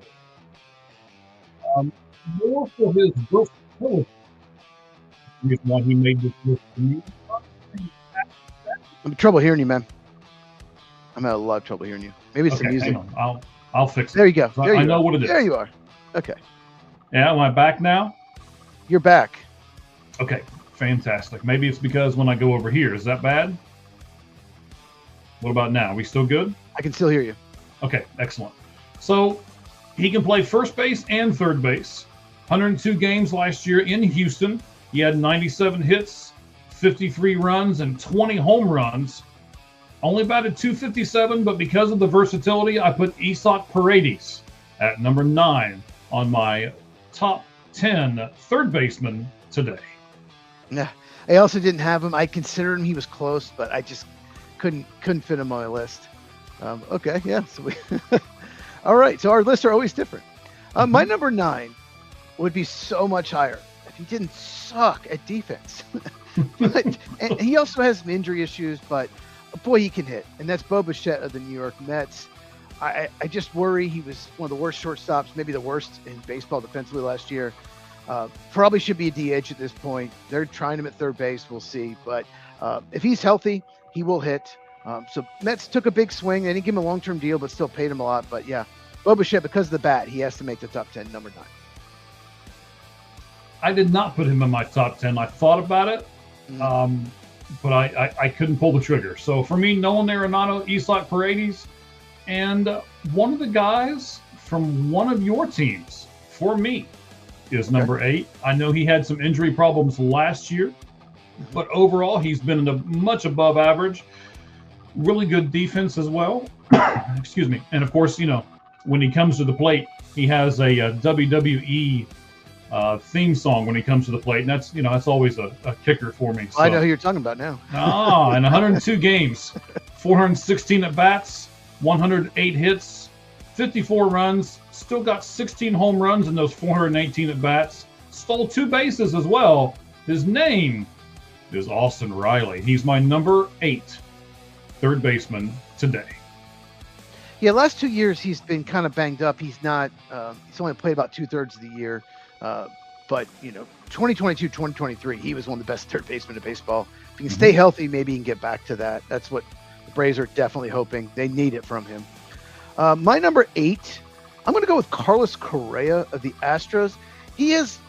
Play has fallen off, but he's still, if he's, I worry about his back, but when he is healthy, he can be really good. Astros traded for him. I think the Twins just wanted out of that contract, but Correa, he's good defensively, good offensively, good fit for that ballpark. So yeah, number 8, Carlos Correa of the Astros.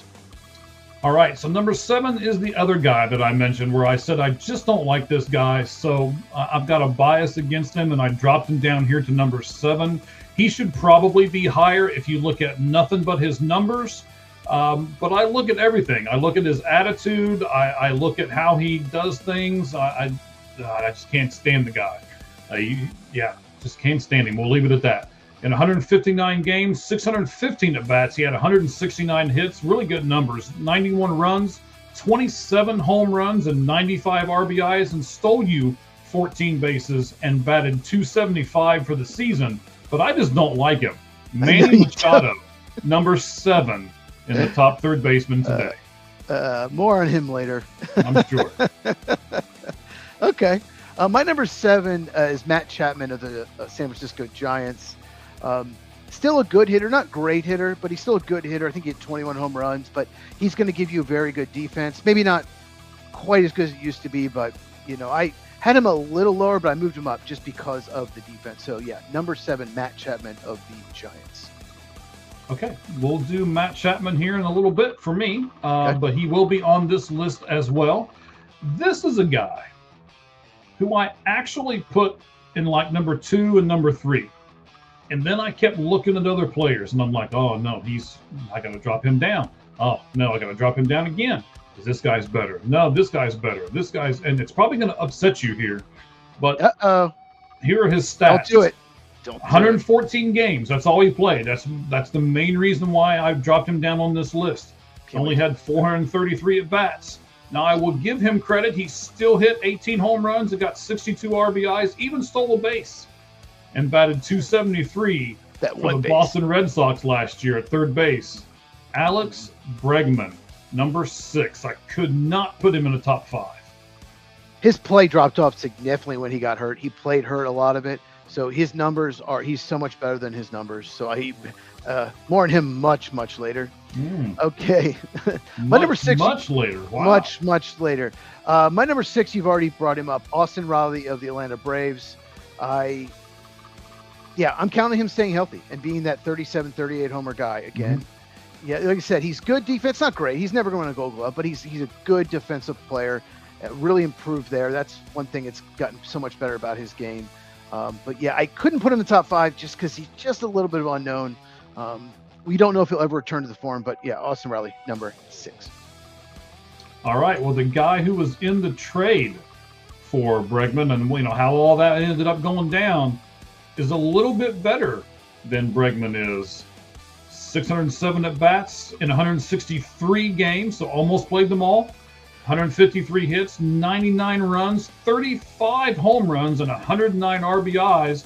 And Tubbo even got a stolen base somehow. Not sure how he did that, but Rafael Devers is my number 5. Is he playing third base? I didn't have him. I thought he was playing first base for the Giants.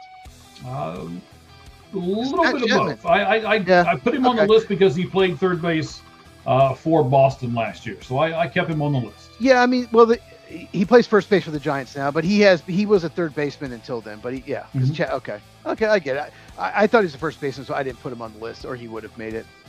My number 5 is, I hope I say this name right, Maikel Garcia of the Kansas City Royals.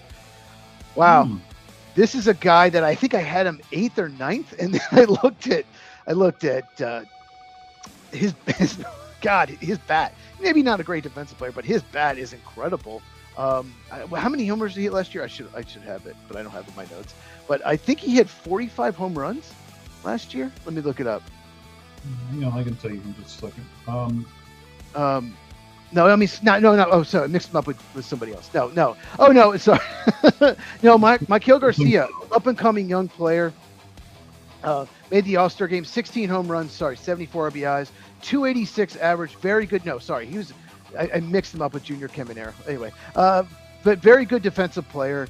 I had to move him up just because he's up and coming, and I think he's going to get better. I think we'll see a big jump from him. Like I said, good defensive player, and I think that 16 home runs could turn into 25. So Maikel Garcia of the Royals, number 5. 23 stolen bases. He actually had 171 hits, did Garcia. Yeah. As well, and he plays second. He can play second, third, short. He can even play in the outfield. So very, very versatile as well. He didn't make my list. He would have been 11 for me. Okay. But I looked at him, thought I was about. Pretty aggressive with him. There's just a lot of good things he does, and he's young, like I said, he's a young player, and he's already an all-star. Yeah. I agree with you. All right, buddy. So my next one here, I'm trying to locate him for his stats, but I can't right offhand. You have already mentioned him. That would be Matt Chapman. Mm-hmm. He, of course, gives you great defense over there at the hot corner. He's been doing that his entire career. There we go. He plays third base for the San Francisco Giants. He did only have 105 hits, but he gave you 21 home runs and even got 9 stolen bases for you. So kind of a, I don't know. He's an anomaly a little bit. I mean, he gives you some things that you don't think he's going to give you, and then he doesn't give you some stuff. I mean, he only had 61 RBIs, so but he did walk 71 times as well. So a lot of different things that he gives you pretty much spread across the board. He is good at everything, but great at nothing. So Matt Chapman for me, number 4. That's true. I mean, he's good at everything, great at nothing. Yeah, I moved him up a few spots just because I looked at the defense, and it's like, yeah, he deserves. I had a lot of guys close on defense. That's what I did. I looked defense, and I moved up. Outs above average, especially. I absolutely love that stat. Mm-hmm. My number 4, you've already mentioned him, and you just hate him. But Manny Machado. Manny Machado just always is good. He's had some really good years, but even when he's not like great, he's still good. He can hit. He's 34 years old. He's always hit. He's just 27 homers, 95 RBIs. That's really good production from third base. So, yeah, number 4, Manny Machado of the San Diego Padres. All right, so before I give you my top 3, here's 10 to 4. It's Nolan Arenado, Isaac Paredes, Austin Riley, Manny Machado, Alex Bregman, Rafael Devers. I put Matt Chapman at 4. And my guy at number 3, I'm sure you're going to have him on your countdown. I'm going to help you pronounce his name for you. Eugenio Suarez. In 159 games, he had 134 hits. He had 91 runs and 49 RBIs as well. So a big offensive output from Suarez at third base, and that put him for me at number 3. So because they have Ke'Bryan Hayes, he's going to be like a first baseman DH. So I didn't have him because I don't think he's going to play third base. So I didn't even put him on the list. Otherwise, I would have, obviously. But yeah, so I don't even have him. My number 3, you've already mentioned him. You should have had him a lot higher. Alex Bregman of the Chicago Cubs. And, you know, I can admit my bias. You can hold on. Who doesn't have him in the top 3? Find a list out there. But I'll say this. You could argue as far as the bat goes, he and Machado, you could flip them either way, right? But the intangibles he brings, like you said, Bregman is so likable. Machado is not. Bregman is one of the leaders in the clubhouse. He's going to play good defense. He's better defensively than Machado. He's just so good. He's been so good for a long time. And yeah, I think he's a top 3 third baseman. I couldn't put him ahead of the other 2 guys. The other 2 guys just really, really good. But yeah, Bregman is he's the middle order bat the Cubs needed. He's a leader in the locker room they needed. So I love the pickup. And yeah, Cubs are going to win the Central. I'm calling it. They're finally going to win it. First time since 2017, if you don't count the COVID year. All right. By the way, I'm looking at fantasypros.com, and they have Alex Bregman as 9th, by the way. Just fantasy. They didn't, not best third baseman. That's fantasy baseball. Yes, but what gives you the fantasy stuff is what they can deliver offensively and defensively. So no, yeah. Defense has nothing to do with fantasy. It's all offense. And it has nothing to do with leadership, clubhouse, none of that. Fantasy pros. I don't look at fantasy stats. I don't play fantasy baseball. So you may this year. I'm looking at a couple things that I haven't talked to you about yet, but we'll talk about it off air, by the way. So Suarez was number 3 for me. Number 2, a guy that I think is the most underrated person on this list. A lot of people are probably going to say the number 1 guy for me is the most underrated because he gets all the publicity. But look at these stats. In 154 games and 602 at-bats, he gave you 159 hits, 93 runs, 110 RBIs, 7 stolen bases, and 45 home runs. Yeah. Junior Caminero is my number 2 guy. I didn't know his stats were this good until I looked him up. I'm impressed. Yeah, of the Rays. 22 years old, by the way, Junior Caminero. Oh yeah, I think he was called up when he was 19. I mean, he's been a top 5 prospect in baseball for several years when he was called up. I mean, he's a stud. 45 homers, 110 RBIs, 20. He was 21 last year already. Like, he is one of the best hitters in baseball. Like, he's an absolute stud. Going to be one of the biggest stars for years to come. I would love for him to sign like a 10-year extension, 11 with the Rays, and stay there. But he'll probably end up with the Dodgers, Yankees, or Mets at some point. Who knows? But yeah, he's also my. But he's also, he's my number 2, and I could put him number 1, and you're going to talk about him first. But yeah, but he's number 2 right now. But very possible he's number 1 next year when we did this list. So my number 1 guy is 33 years old. The number 2 guy is 22. The number 1 guy is 33. Yeah. He just signed a 7-year, $175 million extension with the Guardians in 158 games. In 593 at-bats, he gave you 167 hits, 103 runs, 30 home runs, a little low on the RBI at 85, but he gave you 44 stolen bases to make up for it, and he had a 282 average. Those are fantastic numbers. I don't care what position you play. But since he plays third base, and we're ranking our third baseman, Jose Ramirez is the number 1 third baseman in baseball today. He's not good at everything. He's very good at everything. Defense, base running, hitting, power. Like, he's the face of the Cleveland Indians. Yeah, Indians. Okay. He kind of reminds me of Chipper. Chipper Jones was just the face of the Braves for years, stayed there when he could have left. And like Jose Ramirez, he's like, I'm not leaving. I like it here. He would, if he hit free agent market, he could get paid by someone else. But no, keep signing extensions. I love that. I love watching him play. I love that player. It's one of my favorite non-Braves or Cubs out there. And he's just very good at everything, and he will be a Hall of Famer. And I hope he gets a ring at some point. I don't know if he will, but yeah, number 1 has to be Jose Ramirez of the Cleveland Indians. All right, buddy. I love it. So our lists were actually pretty different. I had Arenado, Paredes, Riley, Machado, Bregman, Devers, Chapman, Suarez, Caminero, and Ramirez. What were your top 10, sir? Number 10, Max Muncy of the Dodgers. 9, Bo Bichette of the Mets. 8, Carlos Correa of the Astros. 7, Matt Chapman of the Giants. 6, Austin Riley of the Braves. 5, Maikel Garcia of the Royals. 4, Manny Machado of the Padres. 3, Alex Bregman of the Cubs. 2, Junior Caminero of the Rays. And number 1, Jose Ramirez of the Indians. Okay. I know. Chief Wahoo. Chief Wahoo. Chief Wahoo. Yes.